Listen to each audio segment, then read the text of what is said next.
Thank you so much friends, हमारी कहानी पसंद करने के लिए। कहानी शुरू करने से पहले चैनल को सब्सक्राइब करें, वीडियो को लाइक करें और अपने जज्बात कमेंट में जरूर लिखें। चलिए कहानी शुरू करते हैं। क्या आपके शरीर पर कोई अन्य चोट है? जियो येयांग ने दाओहुआ के बाल पोंछते हुए पूछा। दाओहुआ ने अपना सिर हिलाया, नहीं, बस कुछ चोटें हैं। जियो येयांग का हाथ रुक गया और उसने भौहें चढ़ाई। चोटें? कैसी चोटें? दाओहुआ ने उत्तर दिया, पहले जब सन चांगजे घोड़ा गाड़ी के साथ हमें बचाने के लिए आए थे, तो मैं उस पर चढ़ने में कामयाब नहीं हुआ और कुछ बार जमीन पर लुढ़क गया। शायद तब मुझे चोटें आई थी। ओह, और मैं भी कुछ बार पेड़ों पर चढ़ा था, इसलिए हो सकता है कि मुझे उससे भी कुछ चोटें लगी हो। जियो येयांग ने वांग मैनमन की ओर देखा। क्या आपकी पत्नी पर चोट के निशान गंभीर है? क्या बहुत सारे हैं? वांग मैनमैन चौंक गया और कुछ हद तक उसके पास शब्द नहीं थे। परिवार के बाहर के एक व्यक्ति, लिटिल प्रिंस के लिए, उसकी मिस की चोटों के बारे में इतनी सीधी पूछताछ करना, क्या यह थोड़ा अनुचित नहीं था?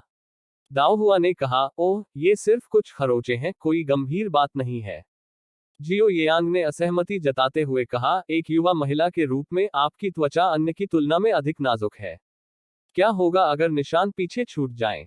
वह रुका, फिर बोला, मुझे याद है कि एक बार एक विदेशी दूत ने उत्कृष्ट परिणामों वाला निशान हटाने वाला मरहम पेश किया था, जिसे आइस मसल पेस्ट कहा जाता था। यहीं रुकिए, मैं इसे आपके लिए लाऊंगा ताकि यह सुनिश्चित हो सके कि आपके शरीर पर कोई निशान न रह जाए। दाओहुआ ने तुरंत मना कर दिया, कोई जरूरत नहीं है, जियो येयांग। हम सिर्फ सम्राट पर एक अच्छा प्रभाव बनाने में कामयाब रहे हैं, आइए इसे ऐसे तुच्छ मामलों पर बर्बाद न करें। जियो येयांग ने भौहें चढ़ाई, मामूली बात। यह कैसे तुच्छ है? क्या आप नहीं जानते कि एक युवा महिला के शरीर पर निशान नहीं होने चाहिए? दाओहुआ ने जवाब दिया, मुझे निशान क्यों नहीं होने चाहिए? कपड़े उन्हें ढक देते हैं और इससे उपस्थिति पर कोई असर नहीं पड़ता है। जियो येयांग ने अपना मुंह खोला, लेकिन ऐसा लग रहा था कि उसके पास शब्द नहीं है। उससे बहस न करने का फैसला करके वह चुपचाप उसके बाल सुखाता रहा।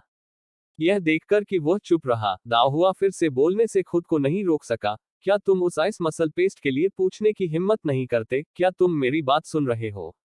जियो येयांग ने हल्के से जवाब दिया, वह सुनेगा या नहीं यह उसकी चिंता का विषय नहीं था।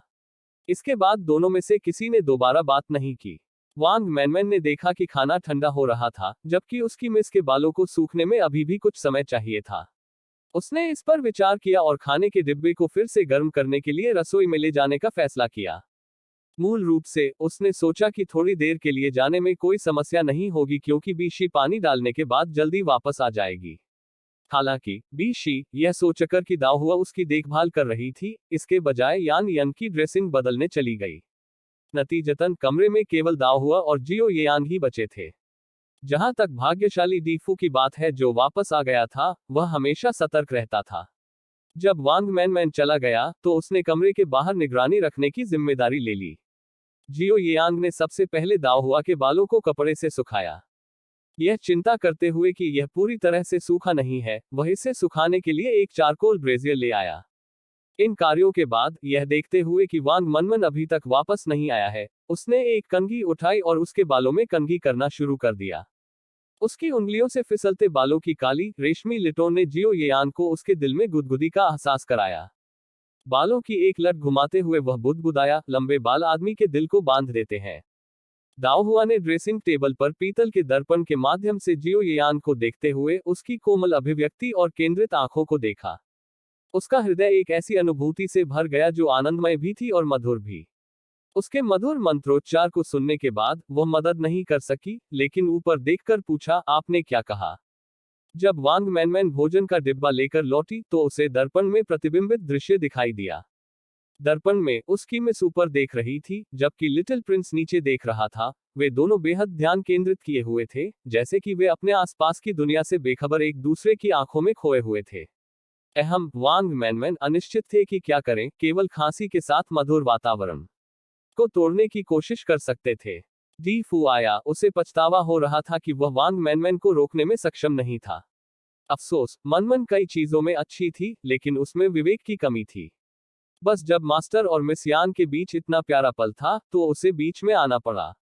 शोर सुनकर दाओहुआ ने अपनी नजर जियो येयांग से हटाकर मनमन की ओर की, तुम कहाँ थे? मेरे बाल अब सूख गए हैं, आओ और उन्हें कंघी करने में मेरी मदद करो। वांग मैनमैन ने जल्दी से खाने का डिब्बा नीचे रखा और ड्रेसिंग टेबल पर चला गया। जियो येयांग ने सहजता से उसे कंघी दी और फिर स्वाभाविक रूप से एक तरफ हट गई। दाओहुआ ने उसकी ओर देखा लेकिन कुछ नहीं कहा। इसके बाद वांग मैनमैन ने अपने बालों में कंघी की, जबकि दाओहुआ ने अपनी भौहों का मेकअप किया और ऊपरी होंठ को लाल किया, जबकि जियो येयांग ने पूरी प्रक्रिया देखी, कभी कभी कुछ सुझाव भी दिए। वांग मैनमैन ने चुपचाप उन दोनों को देखा, उनकी कोमल मुस्कुराती आंखों को बार बार हवा के माध्यम से संचार करते हुए देखा और अचानक महसूस किया कि उनकी बेटी और लिटिल प्रिंस के बीच कुछ और विकसित हो सकता है। जियो येयांग ने कई बार आईब्रो मेकअप में मदद करनी चाहिए, लेकिन अंत में उन्होंने मना कर दिया। पहले से ही गाड़ी में महिला के साथ अभिमानपूर्ण व्यवहार करने के कारण वह अब और लापरवाह कृत्य नहीं कर सका। वांग मनमन ने दाओहुआ के बालों में कंघी करना समाप्त नहीं किया था और जियो येयांग ने आग्रह किया, भूख लगी है ना? आगे बढ़ो और खाओ। इन दिनों दाओहुआ अपना पेट भरने के लिए ज्यादातर फल खा रही थी और खाना देखकर उसे सच में भूख लग गई। वह सीधे मेज पर चली गई, बैठ गई और लापरवाही से जियो येयांग से पूछा, क्या आप मेरे साथ शामिल हो रहे हैं? जियो येयांग ने बिना किसी हिचकिचाहट के दाओहुआ के बगल में सीट ले ली। बेशक, मैं आपके साथ बाहर आया था और मैंने खाना भी नहीं खाया। वांग मैनमैन और डीफू ने तुरंत चावल परोसने और चॉपस्टिक की व्यवस्था करने में दोनों की मदद की। डाइनिंग टेबल पर दोनों ने चुपचाप खाना खाया। वांग मैनमैन ने सोचा था कि भोजन आसानी से समाप्त हो जाएगा, लेकिन अंत में उसकी बेटी अपने कटोरे में चावल खत्म नहीं कर सकी। छोटे राजकुमार ने बिना कुछ कहे उसे ले लिया और खाना शुरू कर दिया। वांग मैनमैन हस्तक्षेप करना चाहते थे लेकिन बहुत देर हो चुकी थी। यह देखकर कि उसकी बेटी बिना ज्यादा कुछ कहे केवल छोटे राजकुमार की ओर देखती रही, वांग मनमन को थोड़ी चिंता हुई।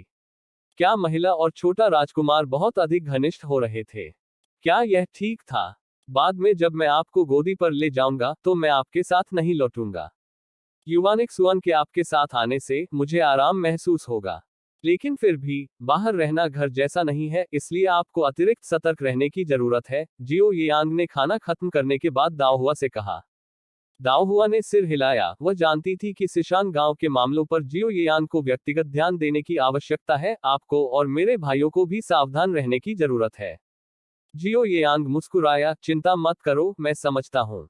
इतना कहने के बाद उन्होंने काफी देर तक दाओहुआ को घूरते हुए कहा, यहाँ का काम पूरा करने से पहले शायद मैं निंगमैन प्रीफेक्चर नहीं लौटूंगा, मुझे याद मत करना। अपने दो भाइयों के बारे में सोचो, ठीक है? दाओहुआ ने अपनी नजरें फेर ली। मैं तुम्हें बिल्कुल भी याद नहीं करूंगी। जियो येयांग का दाहिना हाथ हिल गया। वह आगे बढ़ना चाहता था और दाओहुआ के कान की चोट की जांच करना चाहता था, लेकिन पास में वांग मैनमैन को देखकर वह अनिच्छा से पीछे हट गया। मैं यह देखने जाऊंगा कि युवानिक सुअन की गाड़ी और घोड़े तैयार हैं या नहीं। आपको यह भी जांचना चाहिए कि पैक करने के लिए कुछ और है या नहीं। दाओहुआ ने सिर हिलाया। मैं सन चांगजे और यान यंग को देखने जा रहा हूं। जियो येयांग ने कहा, चलो फिर एक साथ बाहर चलते हैं। सराय के सामने के आंगन में डोंग युवानयाओ उस गाड़ी की दोबारा जांच कर रही थी जिस पर वह, जियांग वानिंग और चेन जियारो सवार होंगे। मिस डोंग, मास्टर डोंग द्वारा तैयार की गई गाड़ी हमारी जरूरतों के लिए पूरी तरह से फिट बैठती है, इसे दोबारा जांचने की कोई जरूरत नहीं है। चेन जियारो ने कुछ हद तक असहाय होकर डोंग युवानयाओ से कहा, जो उन्हें लंबे समय से व्यस्त रख रहा था। वह थकी नहीं थी, लेकिन वे निश्चित रूप से थके हुए थे। जियांग वानिंग ने भी भाई यांग से बात करने के लिए उत्सुकता से बार बार सिर हिलाया, लेकिन डोंग युवानयाओ उसे टालता रहा। डोंग युवानयाओ भी उन दोनों के साथ घूमना नहीं चाहती थी, लेकिन चूंकि दोनों का ध्यान लिटिल प्रिंस पर केंद्रित था, जो बदले में दाओहुआ के साथ था, उसे दाओहुआ की भविष्य की मानसिक शांति के लिए उन्हें रोकना पड़ा। हालांकि जैसे ही उसने दाओहुआ को अपनी ओर आते हुए देखा, उसने तुरंत जाने दिया, ठीक है, चूंकि आपको कोई आपत्ति नहीं है, हमें अब और जांच करने की आवश्यकता नहीं है। इसके साथ ही वह सीधे दाओहुआ की ओर चल दी। ये क्या आप पैक करके तैयार हैं? जैसे ही दाओहुआ पास आया, उसने जियांग वानिंग और चेन जियारा की ओर सिर हिलाया और फिर डोंग युवानयाओ की ओर देखा। मैं सन चांगजे और बाकी लोगों से मिलना चाहती हूँ। डोंग युवानयाओ ने जवाब दिया, ठीक है, मैं तुम्हें वहां ले जाऊंगा। दाओहुआ ने जियांग वानिंग और चेन जियारो से पूछा, क्या आप साथ आना चाहते हैं? जियांग वानिंग और चेन जियारा ने एक स्वर में अपना सिर हिलाया, कोई जरूरत नहीं, आप खुद ही चले जाइए।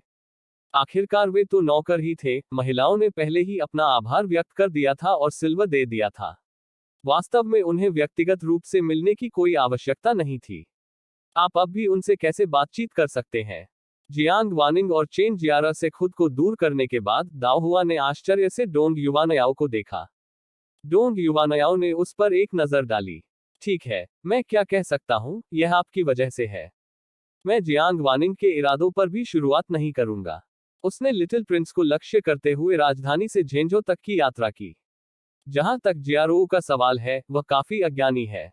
अगर उन्हें आपके साथ लिटिल प्रिंस के रिश्ते के बारे में पता होता तो वे निश्चित रूप से परेशानी खड़ी कर देते। दाओ हुआ की अभिव्यक्ति कठोर हो गई, उसने शुष्कता से जवाब दिया, मेरा जियो येआंग के साथ क्या संबंध है? डोंग युवानयाओ ने उस पर एक नजर डाली। क्या आपको लगता है कि मैं अंधा हूं? कृपया, लिटिल प्रिंस ने पहले ही अपनी भावनाओं को इतना स्पष्ट कर दिया है। मैं विश्वास नहीं कर सकता कि यही ने उसके प्रति उसके स्नेह पर ध्यान नहीं दिया है। जब लिटिल प्रिंस और उसके लोगों ने उन्हें पहले पाया और पता चला कि यही अभी भी खतरे में है, तो वह इतना चिंतित था कि यह यान परिवार के तीसरे और चौथे भाइयों की तुलना में भी अधिक तीव्र था। मेरे शब्द सुनने में सुखद नहीं हो सकते हैं, लेकिन मुझे फिर भी आपको याद दिलाने की जरूरत है, बाहरी लोगों के सामने लिटिल प्रिंस के बहुत करीब न जाएं। एक कहावत है, एक निर्दोष आदमी जो जेब लेकर आता है, वह खुद पर मुसीबतों को आमंत्रित करता है। महिलाएं लिटिल प्रिंस का सामना नहीं करेगी, लेकिन वे अपनी शत्रुता को आपके प्रति निर्देशित करेगी। एक महिला की ईर्ष्या से बचाव करना वास्तविक तलवारों और भालों की तुलना में अधिक कठिन है, जो अक्सर बिना किसी निशान के हत्या कर देते हैं। आप बीजिंग में नहीं रहे हैं, इसलिए आप नहीं जानते कि वहां की चारदीवारी के पीछे कितने घिनौने मामले छिपे हैं। कुछ कहानियां सचमुच रोंगटे खड़े कर देने वाली हैं। दाओ हुआ एक पल के लिए चुप रहा। मैं समझती हूँ, उसने कहा। डोंग युवानयाओ ने उसकी ओर देखा, फिर और कुछ नहीं कहा। जल्द ही वे उस स्थान पर पहुंचे जहां सन चांगजे और यान यंग रह रहे थे। उनकी चोटों के बारे में पूछताछ करने और यह जानने के बाद कि वे ठीक होने के बाद निंगमैन प्रीफेक्चर लौट आएंगे, दाओ हुआ ने अपने और डोंग युवानयाओ के जाने से पहले उनके लिए कुछ दवाएं और चांदी छोड़ दी। उस अंगरक्षक यान का मार्शल कौशल वास्तव में उल्लेखनीय है, और वह वास्तविक भी है, डोंग युवानयाओ ने अचानक प्रशंसा की। यह जानते हुए कि आप गाड़ी में नहीं थे, गंभीर रूप से घायल होने के बावजूद उसने आपको खोजने पर जोर दिया। सौभाग्य से, लिटिल प्रिंस और उसके लोग उसे रोकने के लिए समय पर पहुंच गए। दाओ हुआ इस बात से अनभिज्ञ थी, और यह सुनकर उसकी अभिव्यक्ति में भावना का स्पर्श दिखा, विशेष रूप से कुछ क्षण पहले यान यन का पीला चेहरा देखने के बाद। यह दर्शाता था कि उसकी चोटें कितनी गंभीर थीं। डोंग युवानयाओ ने दाओ हुआ की ओर देखा, यान यन की पृष्ठभूमि के बारे में पूछना चाहा, लेकिन जैसे ही शब्द उसके होठों तक पहुंचे, वह रुक गया। वह और कहां से हो सकता है? इस तरह की कुशलता और वफादारी संभवतः नवोदित यान परिवार से पैदा नहीं की जा सकती थी। यह लगभग तय है कि उसे लिटिल प्रिंस द्वारा नियुक्त किया गया था। यदि छोटे राजकुमार ने अपना हिडन गार्ड भी दे दिया, तो उसके मन में यही के लिए सचमुच भावनाएं होंगी, है ना? इस बीच सराय के सामने के प्रांगण में डोंग युवानिक्सुआन ने गाड़ी तैयार कर ली थी और जियो येयांग से बात कर रहा था।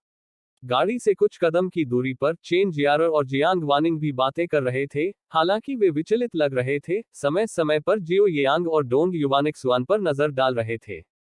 दोनों सज्जन, अच्छे दिखने वाले और कुलीन पारिवारिक पृष्ठभूमि वाले किसी भी लड़की के लिए विवाह के प्रमुख उम्मीदवार थे, और उन्होंने उन्हें एक मुश्किल स्थिति से बाहर निकालने में मदद की थी, इसलिए इसमें कोई आश्चर्य की बात नहीं है कि उनके मन में उनके लिए एक गुप्त प्रेम था। जियांग वानिंग ने सोचा कि कैसे जियो येयांग तेजी से दुर्जय हो गया है, उसके निर्णायक कार्यों ने उसे सुरक्षा की मजबूत भावना दी है, लेकिन वह अभी भी उसके प्रति बहुत ठंडा था। वह उसके प्रति उसकी भावनाओं को कैसे गर्म कर सकती थी? एक बच्चे के रूप में, वह महारानी डोवेगर की कृपा से अक्सर महल में रह सकती थी।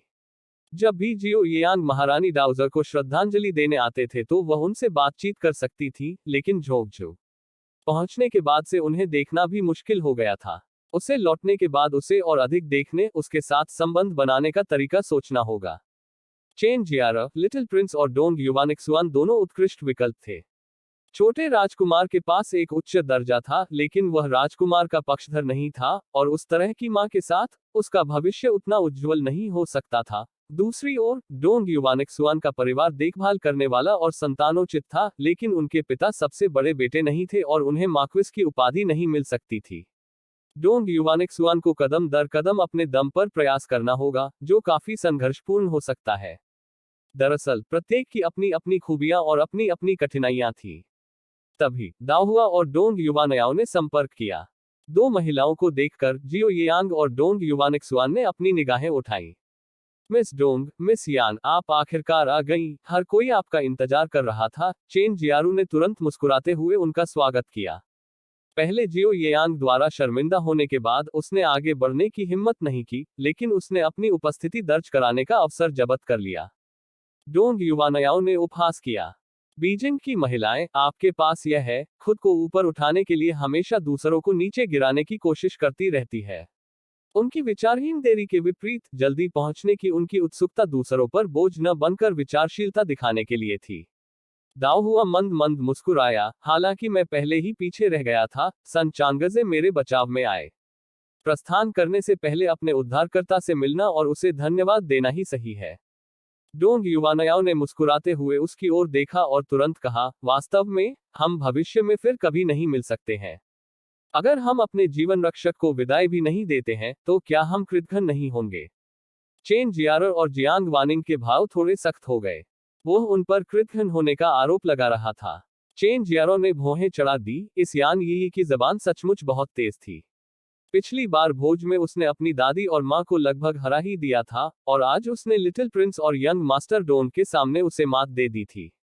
वह सचमुच कष्टप्रद थी। जियांग वानिंग ने चेन जियारा को घूर कर देखा और धीरे से डांटा, अगर तुम ठीक से नहीं बोल सकते, तो बिल्कुल मत बोलो। उसके बाद उसने कुछ शब्दों के साथ अपनी छवि को सुधारने का प्रयास करते हुए दाओ हुआ और डोंग युवानयाओ की ओर देखा।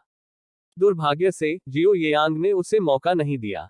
जियो येयांग, क्या सभी ने पैक कर लिया है? यदि हाँ, तो चलो निकलने के लिए तैयार हो जाएं। देर हो रही है और हम इस समय फैंक्सी में हैं।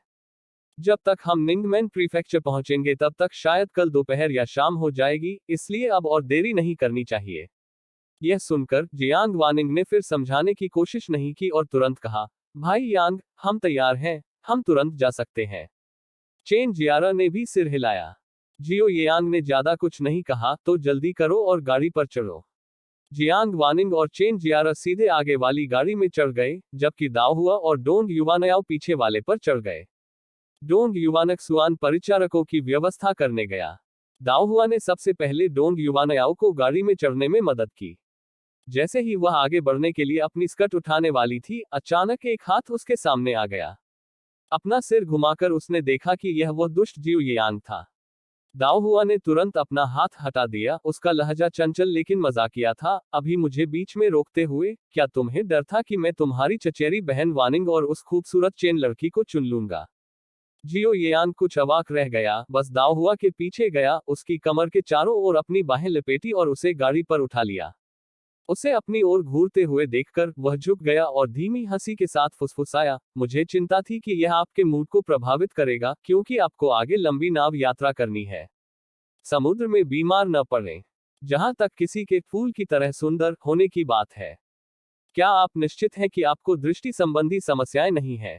थम्फ। दाओ हुआ ने तेजी से चारों ओर देखा, यह सुनिश्चित करने के लिए कि कोई ध्यान नहीं दे रहा है, फिर नीचे झुक गई और अपने बिना चोट वाले बाएं हाथ से उसे मुट्ठी में बांध लिया और गुस्से में फुसफुसाते हुए जियो येयांग को मुक्का मारा, आप दृष्टि समस्याओं से ग्रस्त हैं।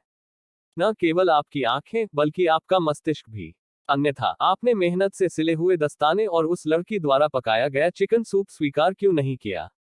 जियो येयांग क्षण भर के लिए स्तब्ध रह गया, उसे एहसास हुआ कि दाओ हुआ ने पिछवाड़े में सामने आए दृश्य को देखा था। हालांकि उसके स्वर में खटास सुनकर उसका दिल खुशी से खिल उठा। क्या दाओ हुआ को ईर्ष्या महसूस हो रही थी? जियो येयांग ने सख्ती से कहा, क्या आपको लगता है कि मैं किसी से कुछ भी स्वीकार करने वाला व्यक्ति हूं? सिर्फ इसलिए कि कोई मुझे कुछ प्रदान करता है, क्या मुझे इसे लेना चाहिए? वह उसके कान के करीब झुक गया, अगर आप मेरे लिए एक जोड़ी दस्ताने बना दे तो कैसा रहेगा? जब मैं सवारी करता हूं तो मेरे हाथ काफी ठंडे हो जाते हैं। उसकी सांसों की गर्माहट ने उसके कान को गुदगुदी कर दिया, जिससे दाओ हुआ को खुजली होने लगी और उसने शर्म और झुंझलाहट के मिश्रण के साथ अपना सिर घुमाकर जियो येयांग की ओर देखा, सपने देखते रहो। जियो येयांग आगे बोलने ही वाली थी कि गाड़ी का पर्दा उठ गया और डोंग युवानयाओ का सिर बाहर आ गया। आप किस लिए भटक रहे हैं? वह जियो येयांग को देखकर अचानक रुक गई। दाओ हुआ ने तुरंत जियो येयांग को देखा और उसे जाने का संकेत दिया। दाओ हुआ की नजर को देखकर जियो येयांग मुस्कुराया और चला गया। दाओहुआ गाड़ी में चढ़ गई और डोंग युवानयाओ को गहरी नजर से उसे देखते हुए देखकर उसे थोड़ा दोषी महसूस हुआ और उसने कहा, हमने बस कुछ शब्दों का आदान प्रदान किया।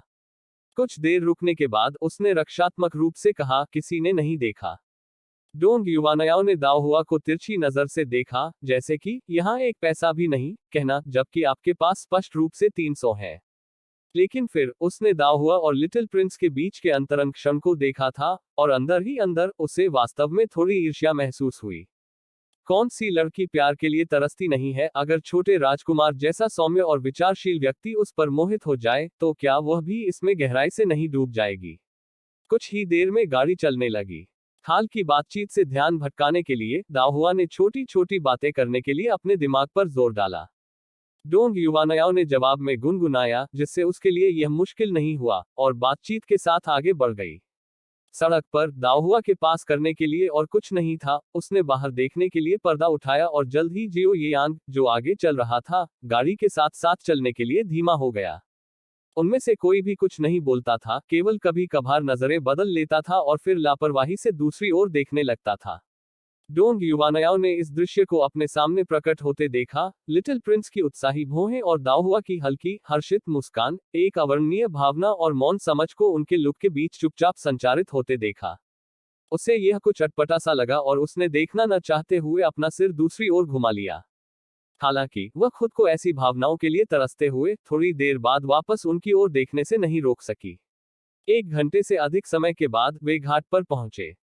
इस समय तक आसमान में अंधेरा छा चुका था। गाड़ी से उतरने के बाद दाओहुआ ने इधर उधर देखना शुरू किया, जब तक कि उसकी नजर जियो येयांग पर नहीं टिकी, जो डोंग युवानिक्सुआन के बगल में खड़ा था। भीड़ का ध्यान रखते हुए जियो येयांग आगे नहीं आया, लेकिन अपनी निगाहें उस गाड़ी पर टिकी रहीं जहां दाओहुआ था। उसे उतरते हुए और इधर उधर देखते हुए उसकी आंखों में एक गहरी मुस्कान उभर आई। ठीक है, जहाज पर जल्दी जाओ, डोंग युवानिक्सुआन ने 4 महिलाओं को बुलाया। जियांग वानिंग ने बड़ी अनिच्छा के साथ जियो येयांग का सामना किया। बड़े भाई यांग, क्या आप वानिंग को घर नहीं भेजेंगे? जियो येयांग ने सख्ती से कहा, मुझे अन्य मामलों पर भी ध्यान देना है।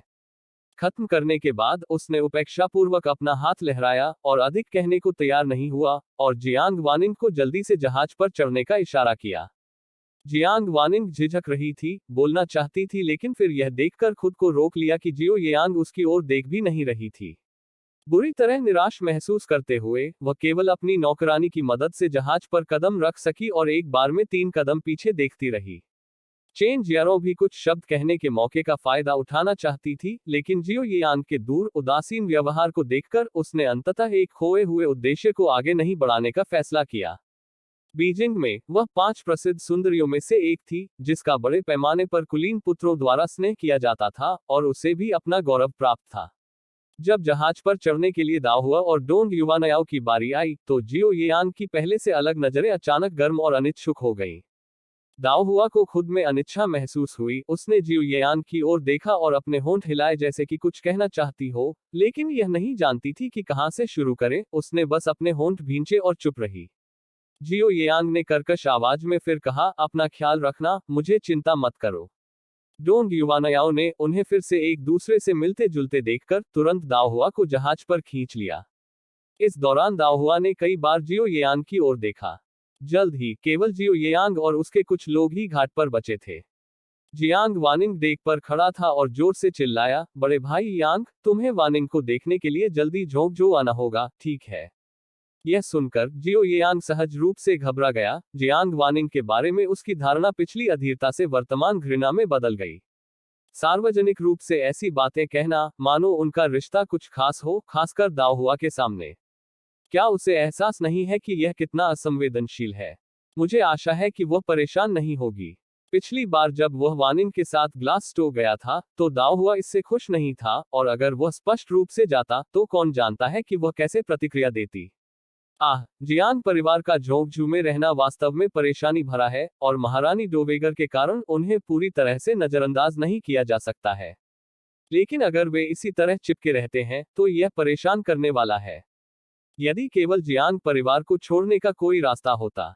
नाव धीरे धीरे चलने लगी, और जैसे जैसे गोदी पर जियो येयांग की आकृति अधिक से अधिक दूर होती गई, दाओहुआ को अपने दिल में भारीपन महसूस हुआ।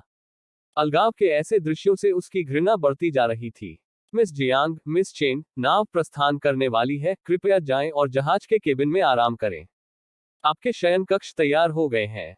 डोंग युवानिक्सुआन ने विनम्रता से जियांग वानिंग और चेन जियारा से कहा और फिर डोंग युवानयाओ और दाओहुआ की ओर मुड़े। आप दोनों बहनों को भी अंदर जाना चाहिए, क्योंकि रात गहरी है और ओस भारी है, बाहर ठंड है। चेन जियारा ने मुस्कुराते हुए उसे धन्यवाद दिया और डोंग युवानिक्सुआन का मूल्यांकन करने के लिए ऊपर देखा। करीब से निरीक्षण करने पर ही उसे एहसास हुआ कि भले ही मास्टर डोंग में लिटिल प्रिंस की नेक हवा न हो, लेकिन वह भी एक ठंडी रात में एक चमकदार चंद्रमा की तरह था, विशेष रूप से बोलते समय सौम्य था, जिससे एक गर्म आत्मीयता और स्नेह का एहसास होता था। अतीत में वह मानती थी कि सभी योग्य पुरुष बीजिंग में रहते हैं, लेकिन बाहर निकलने के बाद उसे एहसास हुआ कि उसकी समझ कितनी उथली थी। ड्रैगन की नस से पोषित बीजिंग असाधारण लोगों का स्थान और एक धन्य भूमि थी जिसने अनगिनत युवा प्रतिभाओं को बढ़ावा दिया। लेकिन यह जगह भी प्राकृतिक सुंदरता से भरपूर थी और हर परिवार के बेटों की अपनी अपनी ताकत थी। चेन जियारा ने डोंग युवानिक्सुआन पर एक और नजर डाली और देखा कि उसकी नजर केवल डोंग युवानयाओ और यान यी पर थी, उसकी भौहें थोड़ी सी झुकी हुई थी। उसके और जियांग वानिंग के लिए युवा मास्टर केवल विनम्र था, उनके साथ ऐसा व्यवहार करता था जैसे कि वह अपने कर्तव्य का हिस्सा हो, जबकि उसकी चिंता डोंग युवानयाओ और यान यी पर निर्देशित हर शब्द में स्पष्ट थी। डोंग युवानयाओ के साथ यह समझ में आया, आखिरकार वह उसकी छोटी बहन थी, लेकिन यान यी। चेन जियारा ने तुरंत दाओहुआ की ओर देखा और उसका सुंदर चेहरा देखकर वह कुछ हद तक निराश हो गई और उसने अपनी नजरें दूसरी ओर कर ली। ऐसा लग रहा था कि यहाँ की धरती न केवल पुरुषों को बल्कि महिलाओं को भी पोषित करती है। ये क्या हम अंदर चले? डोंग युयान्याओ की आवाज सुनकर दाओहुआ ने आखिरी बार गोदी पर छायाचित्र पर नजर डाली। आसमान में पहले ही अंधेरा हो चुका था और वह जानती थी कि जियो यांग तब तक नहीं जाएगी जब तक वह डेक पर खड़ी रहेगी, लेकिन सिशांग गांव वापस जाने के लिए अभी भी एक लंबा रास्ता तय करना था। इस विचार के साथ उसने सिर हिलाया और डोंग युवानयाओ के पीछे पीछे केबिन में चली गई। गोदी पर दाओहुआ को केबिन में प्रवेश करते देख डेफू ने घोड़े को आगे बढ़ाया। मास्टर, क्या हम भी चलें? जियो येयांग ने बागडोर संभाली, चतुराई से घोड़े पर चढ़ गया और रवाना होने से पहले वह एक बार और प्रस्थान कर रही नाव को देखने लगा, फिर अपने घोड़े को दूर भगाया। जहाज पर दाओहुआ अपने कमरे में दाखिल हुई और खिड़की के पास बैठकर गोदी की ओर देखने लगी। वांग मैनमैन को चिंता थी कि उसे ठंड लग जाएगी, जल्दी से उसे उड़ाने के लिए एक सफेद लोमड़ी फर की टोपी ले आई, फिर एक तांबे के हाथ के स्टोव को चांदी के धागे के चारकोल से भर दिया, इसे एक मिलान लोमड़ी फर आस्तीन से ढक दिया और इसे दाओहुआ के हाथों में रख दिया। यह अच्छा है कि छोटा राजकुमार चौकस था। उसने डेफू को युवती के लिए पहले से ही सब कुछ तैयार करवा दिया था, अन्यथा इस ठंड के मौसम में आपको परेशानी होती। दाओहुआ ने हाथ में चूल्हा पकड़ते हुए महसूस किया कि उसकी उंगलियों से गर्मी उसके दिल तक फैल रही है। वह हल्के से मुस्कुराई और बोली, आप अतिशयोक्ति कर रहे हैं, है ना? जैसे ही वांग मैनमैन ने चाय बनाई, वह हंसी, हालांकि मैंने थोड़ा अतिशयोक्ति की, फिर भी यह अब जितना सुविधाजनक नहीं है। देखो मिस, वे 2 खाने के डिब्बे विशेष रूप से लिटिल प्रिंस द्वारा आपके लिए तैयार किए गए थे, इस डर से कि आप नाव पर अच्छा नहीं खाएंगे। दाओहुआ ने उसकी ओर देखा, उसके द्वारा दी गई गर्म चाय ले ली। तुम लड़की हमेशा इतनी खुलकर बात करती हो, ये खाने के डिब्बे निश्चित रूप से सिर्फ मेरे लिए नहीं है। अगर किसी ने तुम्हारी बात सुनी तो इससे गलतफहमी पैदा हो सकती है। वांग मैनमैन ने कोई आपत्ति नहीं की, उसकी मुस्कुराहट अटूट थी। मैं बकवास नहीं कर रहा हूँ। हम वास्तव में केवल वही हैं जिनके पास ये है। ये वस्तुएं डेफो द्वारा मुझे गुप्त रूप से दी गई थी। दूसरों के पास केवल वही है जो मास्टर डोंग ने तैयार किया है। उन शब्दों पर दाओहुआ की आंखों में मुस्कान भर आई और उसने अपनी अभिव्यक्ति में खुशी छुपाने के लिए चाय का एक घूंट लिया। वांग मैनमैन ने अपनी मालकिन की ओर एक बार फिर देखा और मुस्कुराना जारी रखा। जहाज पर चढ़ने से पहले छोटा राजकुमार मुझे एक तरफ ले गया और मुझे सावधानी से आपकी अच्छी देखभाल करने और यह सुनिश्चित करने का निर्देश दिया कि आपकी बांह को चोट न पहुंचे। दाओहुआ के होंठ ऊपर की ओर मुड़े हुए थे, उसके शब्द निष्ठाहीन थे। उसे खुद को परेशान करने की जरूरत नहीं है। यह सुनकर वांग मैनमैन ने बस नीचे देखा और बिना कोई जवाब दिए चुपचाप मुस्कुरा दिया। जैसे ही रात हुई, दाओहुआ ने खिड़की छोड़ दी और वांग मैनमैन ने तुरंत उसे बंद कर दिया। मिस, क्या आप अब आराम करना चाहेंगी? दाओहुआ ने अपना सिर हिलाया, मुझे अभी तक नींद नहीं आई है। वांग मैनमैन हंसे, एक बंडल निकाला और कई कहानी और यात्रा पुस्तकें निकाली। उन्हें देखकर दाओ हुआ की आंखें अचानक चमक उठी। अच्छी लड़की, यह सौभाग्य की बात है कि तुमने इन्हें तैयार किया, अब मैं समय गुजार सकता हूँ। वांग मैनमैन ने किताबें सौंपते हुए कहा, मैं पिछले कुछ दिनों से सराय में बंद हूँ और बाहर जाकर कहानी की किताबें खरीदने का कोई मौका नहीं मिला। फिर वह बस मुस्कुराकर अपनी मालकिन को देखती रही। दाओ हुआ ने किताबें छीन ली और वांग मनमन की ओर घूर कर देखा, जो मजाक से भरा हुआ था। ठीक है, आप जा सकते हैं। यहाँ आपके लिए कुछ भी नहीं है। जाओ बीशी कंपनी को बाहरी कमरे में रखो। वांग मैनमैन तुरंत नहीं गए। मिस लिटिल प्रिंस ने कहा, चूंकि आप घायल हैं, आपको अधिक आराम करने की जरूरत है और बहुत देर तक नहीं रुकना चाहिए। दाओ हुआ ने घूर कर पूछा, वास्तव में आपका स्वामी कौन है? आप दूसरों के प्रति इतने आज्ञाकारी क्यों हैं? वांग मनमन ने धीरे से हंसते हुए कहा, जो मालिक के साथ अच्छा व्यवहार करता है, नौकर उसकी बात सुनता है। दाओ हुआ को अधिक बात करने की जहमत नहीं हुई। उसने अपना हाथ हिलाकर उसे जल्दी से जाने का संकेत दिया। वांग मनमन मुस्कुराए, घूमे और बाहर चले गए।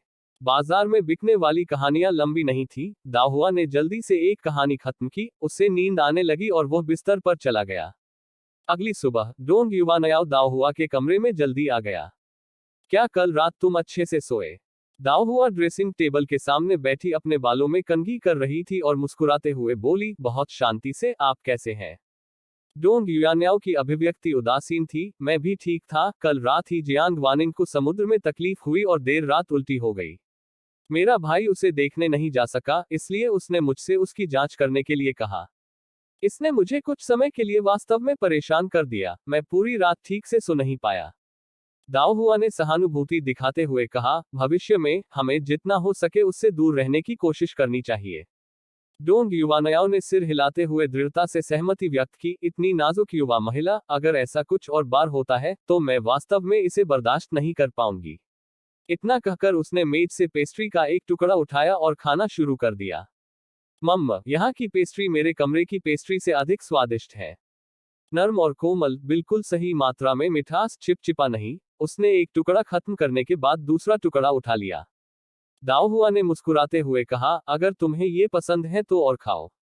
डोंग युयान्याओ ने सिर हिलाया। उसकी नजर कमरे में एक खाने के डिब्बे पर गई। वह जल्दी से उसे खोलने के लिए आगे बढ़ी और सभी प्रकार का खाना देखा, तुरंत उदास हो गई। हर कोई कहता है कि मेरा भाई सावधानीपूर्वक काम करता है, लेकिन कभी कभी छोटा राजकुमार उससे भी अधिक विस्तृत और विचारशील होता है। उसके भाई द्वारा तैयार की गई चीजें कम नहीं थी, लेकिन युवा महिला को जो स्नैक्स खाना पसंद था उनमें शामिल नहीं थे। वांग मैनमैन यह सोचकर मन ही मन मुस्कुराई कि ये एक जैसे कैसे हो सकते हैं। छोटे राजकुमार ने उनकी युवा महिला को अपने दिल के शीर्ष पर रखा था। स्वाभाविक रूप से सब कुछ उसके चारों ओर घूमता था। जहां तक डोंग की बात है, वह केवल उन्हें वापस भेजने के लिए जिम्मेदार था। जब तक वह उन्हें सुरक्षित पहुंचा देता, उसका कार्य पूरा माना जाता था। रास्ते में उन्होंने ठीक से खाया या सोया, यह उसके विचार में नहीं था। नाव पर सब कुछ सरल था। रसोइया ने नाश्ते के लिए केवल थोड़ी सी सब्जी, कांजी और उबले हुए बंस तैयार किए। चूंकि रसोइया को अस्थायी रूप से काम पर रखा गया था, उसका कौशल उतना अच्छा नहीं था, इसलिए महिलाओं ने थोड़ा ही खाया। भगवान का शुक्र है कि यहाँ बहुत सारा खाना है, नहीं तो मैं भूखा मर जाता। डोंग युवानयाओ ने एक हाथ में कहानी की किताब और दूसरे हाथ में मैरिनेट किया हुआ चिकन का पंजा पकड़ते हुए आराम से झूलते हुए बहुत संतुष्ट होकर कहा। दाओ हुआ ने मुस्कुराते हुए उसकी ओर देखा और सिर हिलाया। अगर तुम्हारी माँ ने तुम्हें इस तरह देखा तो वह तुम्हें निश्चित रूप से दंडित करेगी। डोंग युवानयाओ ने कहानी की किताब नीचे रख दी और आह भरते हुए कहा, मैं स्वाभाविक रूप से सौम्य और संकोची नहीं हूं। चाहे मैं कितना भी लंबा या अच्छा दिखावा करूं, मैं अंततः खुद को दे दूंगा। दाओ हुआ ने लापरवाही से कहा, तब आप भविष्य में किसी बहुत कठोर और गंभीर व्यक्ति से शादी नहीं कर सकते। यह सुनकर डोंग युवानयाओ अचानक चुप हो गया। थोड़ी देर बाद वह बुदबुदाई, लेकिन यह ऐसी चीज नहीं है जिसे मैं नियंत्रित कर सकती हूँ। भले ही उसका परिवार उससे बहुत प्यार करता था, लेकिन जब शादी की बात आई तो उसके पास कोई विकल्प नहीं था। इस पर दाव हुआ कि अभिव्यक्ति कठोर हो गई और वह भी चुप हो गई। प्राचीन काल में महिलाओं को अपने पति के चयन में अधिक अधिकार नहीं था। इसी समय बाहर से आवाजें सुनाई दी। इसके तुरंत बाद वांग मैनमैन अंदर आए और कहा, मिस जियांग आपको और मिस डोंग को बातचीत के लिए अपने कमरे में आमंत्रित करना चाहती है। दाओ हुआ और डोंग युवानयाओ ने एक दूसरे पर नजरें डाली, यह जानते हुए कि यह उनके अपहरण के संबंध में उनके तैयार बयानों पर चर्चा करने के लिए था। दाओ हुआ ने सिर हिलाया, ठीक है, हम तैयार हो जाएंगे और थोड़ा आगे बढ़ेंगे। दाओ हुआ और डोंग युवानयाओ जियांग वानिंग के कमरे में पहुंचे और पाया कि चेन जियारू पहले ही वहां पहुंच चुका था। दोनों को देखकर वो तुरंत मुस्कुराते हुए खड़ी हो गई, कृपया बैठिए, छोटी बहनों। कमरे में जियांग वानिंग समुद्र की बीमारी के कारण अभी भी बिस्तर पर आधा लेटा हुआ था, जबकि चेन जियारा बिस्तर के पास एक स्टूल पर बैठा था। दाओ हुआ और डोंग युवानयाओ ने कमरे की साज सज्जा पर नजर डाली और सीट लेने के लिए सीधे खिड़की के पास कुर्सियों की ओर चले गए। जियांग वानिंग ने खेद व्यक्त करते हुए कहा, मुझे दो छोटी बहनों की अच्छी मेजबानी नहीं करने के लिए खेद है। दाओ हुआ और डोंग युवानयाओ दोनों ने मुस्कुराते हुए अपना सिर हिलाया। नौकरानियों द्वारा चाय लाने के बाद डोंग युवानयाओ ने सीधे पूछा, क्या मैं जान सकता हूं कि जियांग मिस और चेन मिस हमें यहां बुलाकर किन मामलों पर चर्चा करना चाहती है? चेन जियारा ने जियांग वानिंग की ओर देखा और फिर मुस्कुराते हुए दाओ हुआ और डोंग युवानयाओ की ओर देखा, विशेष रूप से दाओ हुआ पर ध्यान केंद्रित करते हुए कहा, आज हम निंगमैन प्रांत लौट रहे हैं। क्या दोनों छोटी बहनों ने विचार किया है कि इन पिछले कुछ दिनों की घटनाओं को घर पर अपने बड़ों को कैसे समझाया जाए? चेन जियारा की निगाहों के नीचे असहज महसूस करते हुए दाओ हुआ ने उदासीनता से कहा, स्वाभाविक रूप से हम सच बताएंगे। चेन जियारा की अभिव्यक्ति एक पल के लिए लड़खड़ा गई, फिर वह फिर से मुस्कुराई, हमारा एक ही दिन अपहरण कर लिया गया था और इससे काफी हलचल हुई होगी। बस मामले में, और मेरा मतलब है कि बस मामले में, अगर किसी को एक या दो चीजें पता चल गई और कुछ गपशप फैल गई, तो आप छोटी बहनें उससे कैसे निपटेंगी? दाओ हुआ ने उपहास भरी हंसी निकाली, अपनी चाय का कप उठाया और चुप रही। डोंग युवानयाओ ने भी आधी मुस्कुराहट के साथ चेन जियारो की ओर देखा, फिर बिस्तर पर पीले चेहरे वाले जियांग वानिंग की ओर देखा। जियांग मिस और चेन मिस क्या सोचते हैं कि हमें क्या करना चाहिए? चेन जियारा दाओ हुआ की ओर देखने से पहले एक पल के लिए चुप हो गई। आपके पिता निंगमैन प्रांत के सर्वोच्च अधिकारी हैं और कल आपकी दादी का जन्मदिन है। शायद आपको कल व्यक्तिगत रूप से स्थिति स्पष्ट करने का अवसर मिल सके। दाओ हुआ ने ठंडी हंसी उड़ाते हुए कहा, चेन मिस, क्या आप भूली नहीं है कि यह पूरी घटना कैसे और किसके द्वारा शुरू हुई? स्पष्टीकरण देने की जिम्मेदारी मेरी क्यों है? जब प्रतिष्ठा के मामले की बात आती है तो एक बार जब यह दागदार हो जाता है, तो सच्चाई की परवाह किए बिना लोग मुहावरे गढ़ेंगे और हंगामा खड़ा कर देंगे। यह चेन जियारा निश्चित रूप से जानता था कि जिम्मेदारी कैसे टालनी है और जिम्मेदारी से बचना है। एक बार फिर यान यी के समझौता न करने वाले स्वभाव के बारे में जानकर चेन जियारो की सांसें अटक गईं और उसकी मुस्कुराहट फीकी पड़ गई। मुझे लगता है कि यान मिस के लिए समझाना बेहतर होगा। आखिरकार शुरू से अंत तक जियांग मिस, डोंग मिस और मैं सभी एक साथ रहे हैं, जबकि केवल यान मिस आप कुछ दिनों से गायब थी। उन दिनों के दौरान किसी को नहीं पता था कि क्या हुआ था। दाओ हुआ की अभिव्यक्ति पूरी तरह से ठंडी हो गई। चेन मिस, क्या आप मुझे धमकी दे रही हैं? यदि मैं आपके कहे अनुसार नहीं करता, तो क्या आप मेरे लापता होने के मामले का खुलासा करने के लिए तैयार हैं? चेन जियारा ने अपने होंठ भींचे और चुप रही, जो एक स्वीकारोक्ति के समान था। दाओ हुआ ने ठंडे स्वर में खर्राटे लिए, डोंग युवानयाओ को रोक दिया जो उसकी ओर से बोलने ही वाला था, और चेन जियारो की ओर उदासीनता से देखा, साथ ही जियांग वानिंग की ओर भी देखा। जाहिर है, इस योजना पर दोनों ने मिलकर चर्चा की थी। क्या यह सिर्फ इसलिए है क्योंकि उनका मानना कि हम चारों में से मेरे परिवार की कोई पृष्ठभूमि या शक्ति नहीं है और मुझे दबाना सबसे आसान है? दाओ हुआ ने ठंडे स्वर में कहा, चेन मिस, जियांग मिस, अपहर्ताओं का इरादा आप दोनों का अपहरण करने का था। युवानेक सियाओ और मुझे केवल संगति द्वारा फंसाया गया था। कृपया इस बात को याद रखें। यह सुनकर जियांग वानिंग और चेन जियारो दोनों के चेहरे बदसूरत हो गए। दाओ हुआ की आवाज और भी ठंडी हो गई, जिसने भी यह शुरू किया है उसे ही समझाना चाहिए। अगर मैं अपनी प्रतिष्ठा खो देता हूं, तो आप दोनों, जिनका मेरे साथ अपहरण कर लिया गया था, खुद को भी सुरक्षित नहीं रख पाएंगे। वैसे भी, मेरा परिवार एक विनम्र पृष्ठभूमि से आता है। हमें कभी भी चेहरे या प्रतिष्ठा की ज्यादा चिंता नहीं रही है, इसलिए अगर मेरी प्रतिष्ठा खराब हो जाती है, तो भी यह कोई बड़े परिणाम की बात नहीं है। उस पर जियांग वानिंग का चेहरा फीका पड़ गया। यान परिवार उदासीन हो सकता है, लेकिन जियांग परिवार ऐसा बर्दाश्त नहीं कर सकता। यह महारानी डाउजर और महल की साम्राज्य के लिए मायने रखता था। जियांग वानिंग ने डोंग युवानयाओ की ओर देखा, वह विश्वास नहीं कर पा रही थी कि डोंग परिवार बेपरवाह था। डोंग युवानयाओ ने उसकी ओर देखने से इनकार करते हुए सीधे अपना सिर घुमा लिया। अभी अभी जियांग वानिंग और चेन जियारा इस उम्मीद में सेना में शामिल हुए थे कि परिवार की सबसे निचली स्थिति वाली यान यी को अपहरण की घटना का सारा दोष खुद लेने दिया जाएगा। फिर भी अब चूंकि यी ने एक स्टैंड ले लिया था, जियांग वानिंग, जिसकी सर्वोच्च स्थिति थी, सबसे अधिक चिंतित हो गई। जियांग वानिंग ने गहरी सांस ली और मुस्कुराने पर मजबूर कर दिया, मिस यान, इतना परेशान होने की कोई जरूरत नहीं है, क्या हम इस मामले पर चर्चा करने के लिए यहाँ नहीं है? दाओ हुआ ने साथ खेलने में कोई दिलचस्पी नहीं दिखाते हुए कहा, मिस जियांग, आप मिस चेन के सुझाव के अनुसार क्यों नहीं करती और सब कुछ स्पष्ट करने के लिए आगे क्यों नहीं आती? जियांग वानिंग का चेहरा एक पल में पीला पड़ गया। इससे पहले कि वह बोल पाती, दाओ हुआ ने उपहास करते हुए कहा, देखो, अब तुम्हें भी गुस्सा आ रहा है ना? किसी को अपने आधार पर दूसरों को कैसा महसूस होता है, इस पर विचार करना चाहिए। पीड़ितों के रूप में युवानयाओ और मैंने अभी तक आपसे मुआवजे की मांग नहीं की है, लेकिन आप दोनों मुझे गिरावट के लिए आगे बढ़ाने में काफी खुश हैं, दुनिया में ऐसी कोई भी बेशर्मी वाली बात नहीं है। जियांग वानिंग ने एक गहरी सांस ली, उसका पहले से ही घूम रहा सिर और भी खराब लग रहा था। जैसे ही दाओ हुआ खड़ी हुई, उसने कहा, इसके अलावा, एक और बात है जिसे आप शायद भूल गए हैं, जिसे मुझे आपको याद दिलाना चाहिए, चाहे वह सन चांगजे हो या मेरे अंगरक्षक, वे मुझे बचाने आए थे। मैं पीछे रह गई क्योंकि आपकी वजह से मुझे गाड़ी पर चढ़ने में देरी हुई। अगर हम वास्तव में इसमें गहराई से उतरें तो मुझे आपका जीवन रक्षक माना जाना चाहिए। गंदा दोष लेने के लिए उसे बाहर धकेलकर एक जीवन रक्षक का इलाज करना, अगर यह फैल गया। मुझे डर है कि यह कहना एक हल्का बयान होगा कि यह कृतघ्नता है। उसने डोंग युवानयाओ की ओर देखते हुए अपनी बात समाप्त की, फिर सीधे दरवाजे की ओर चली गई। द्वार पर दाओहुआ ने पीछे मुड़कर कहा, आप दोनों महिलाएं इस बारे में बेहतर सोचें कि आप खुद को कैसे समझाएंगी। जहाज के निंगमैन प्रीफेक्चर गोदी पर पहुंचने से पहले सुनिश्चित करें कि कोई मुझे सूचित करे, अन्यथा मुझे मामले को अपने तरीके से सुलझाना होगा। इतना कहकर वह चली गई। उसके बाद डोंग युवानयाओ भी चला गया।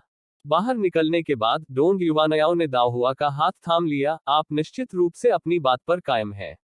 दाओहुआ ने हल्की मुस्कान के साथ कहा, वे मुझे केवल इसलिए धमकाते हैं क्योंकि वे सोचते हैं कि मेरा परिवार कमजोर है और मानते हैं कि मुझे दबाना आसान है। जब तक मैं थोड़ी दृढ़ता दिखाता हूं, वे मेरा कुछ नहीं कर सकते। हम चारों एक साथ बंधे थे और एक साथ लौटे थे, यह नियति थी कि हमारे भाग्य जुड़े रहेंगे। यदि मैं ठीक नहीं हूं, तो अन्य कोई भी ऐसा होने की आशा नहीं कर सकता। दोनों डेक पर पहुंचे और डोंग युवानयाओ ने सोचा, हमें इस मामले को अच्छी तरह से संभालने की जरूरत है। हम दोनों के लिए हमारी प्रतिष्ठा दांव पर है और उन पर गुस्सा होने लायक नहीं है। क्या आपके पास कोई विचार है? दाओहुआ ने जवाब दिया, इस मामले को सुलझाना मुश्किल नहीं था, लेकिन उन दोनों ने मुझे परेशान करने पर जोर दिया, इसलिए पहले उन्हें चिंता करने दें। चिंता न करें, वे हमारी प्रतिष्ठा का त्याग करने के लायक नहीं है। उसी समय डोंग युवानिक्सुआन ने संपर्क किया। तुम दोनों बाहर खड़े होकर क्या कर रहे हो? उसने पूछा। दाओहुआ ने मुस्कुराते हुए उत्तर दिया, बहुत देर तक कमरे के अंदर रहा, बस कुछ ताजी हवा के लिए बाहर आया। डोंग युवानिक्सुआन ने मुस्कुराते हुए कहा, आज कोहरा काफी घना है, ठंड से बचने के लिए ज्यादा देर तक बाहर न रहें। उसने उन दोनों की ओर देखा जिन्होंने लबादा भी नहीं पहना था, और अपने हाथ में पकड़ा हुआ हैंड वार्मर उन्हें दे दिया। दाओहुआ एक तरफ हट गया और डोंग युवानयाओ को इसे लेने का इशारा किया। डोंग युवानयाओ ने इसे स्वीकार करते हुए मुस्कुराया। डोंग युवानिक्सुआन ने तुरंत कहा, मैं किसी को एक और लाने के लिए कहूंगा। दाओहुआ ने तुरंत अपना सिर हिलाया, कोई जरूरत नहीं, मेरे कमरे में एक है। बस इसे नहीं लाया क्योंकि मैं जल्दी में बाहर आया था। हम अब वापस जा रहे हैं, इसलिए डोंग ब्रदर को कोई परेशानी नहीं है। डोंग युवानिक्सुआन के चेहरे पर मुस्कान थोड़ी रुक गई, क्या यह वास्तव में कोई परेशानी नहीं थी, या वह उसे परेशान नहीं करना चाहती थी? द 29th of November को यान परिवार की बूढ़ी मैडम का जन्मदिन था। हाल ही में वंशानुगत उपाधियां प्रदान किए जाने के कारण, हालांकि यान परिवार ने इस बार कोई भव्य उत्सव की तैयारी नहीं की थी, फिर भी कई लोग जन्मदिन की शुभकामनाएं देने आए थे।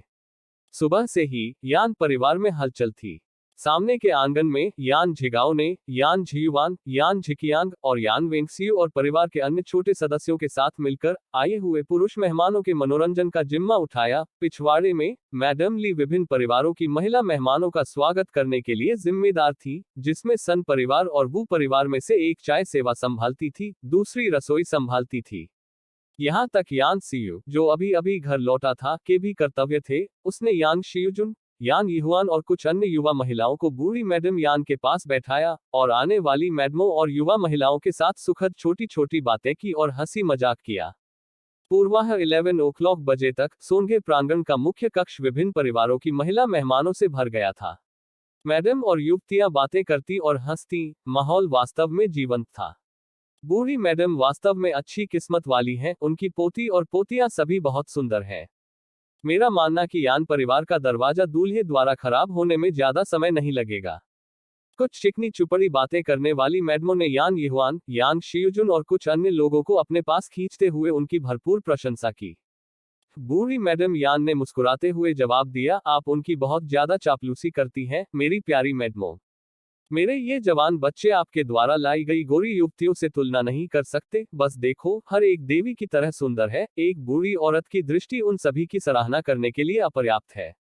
इस दुनिया में ऐसे लोग भी हैं जो दूसरों को अच्छा करते हुए देखना बर्दाश्त नहीं कर सकते, उनमें अंतर्दृष्टि का भी अभाव है। यहाँ तक जब हर कोई आनंद ले रहा था, तब भी हमेशा कोई न कोई ऐसा होता था जो खुशी के माहौल में खलल डालने के लिए निकल पड़ता था। बूढ़ी मैडम यान, मैंने यान की सबसे बड़ी बेटी को क्यों नहीं देखा?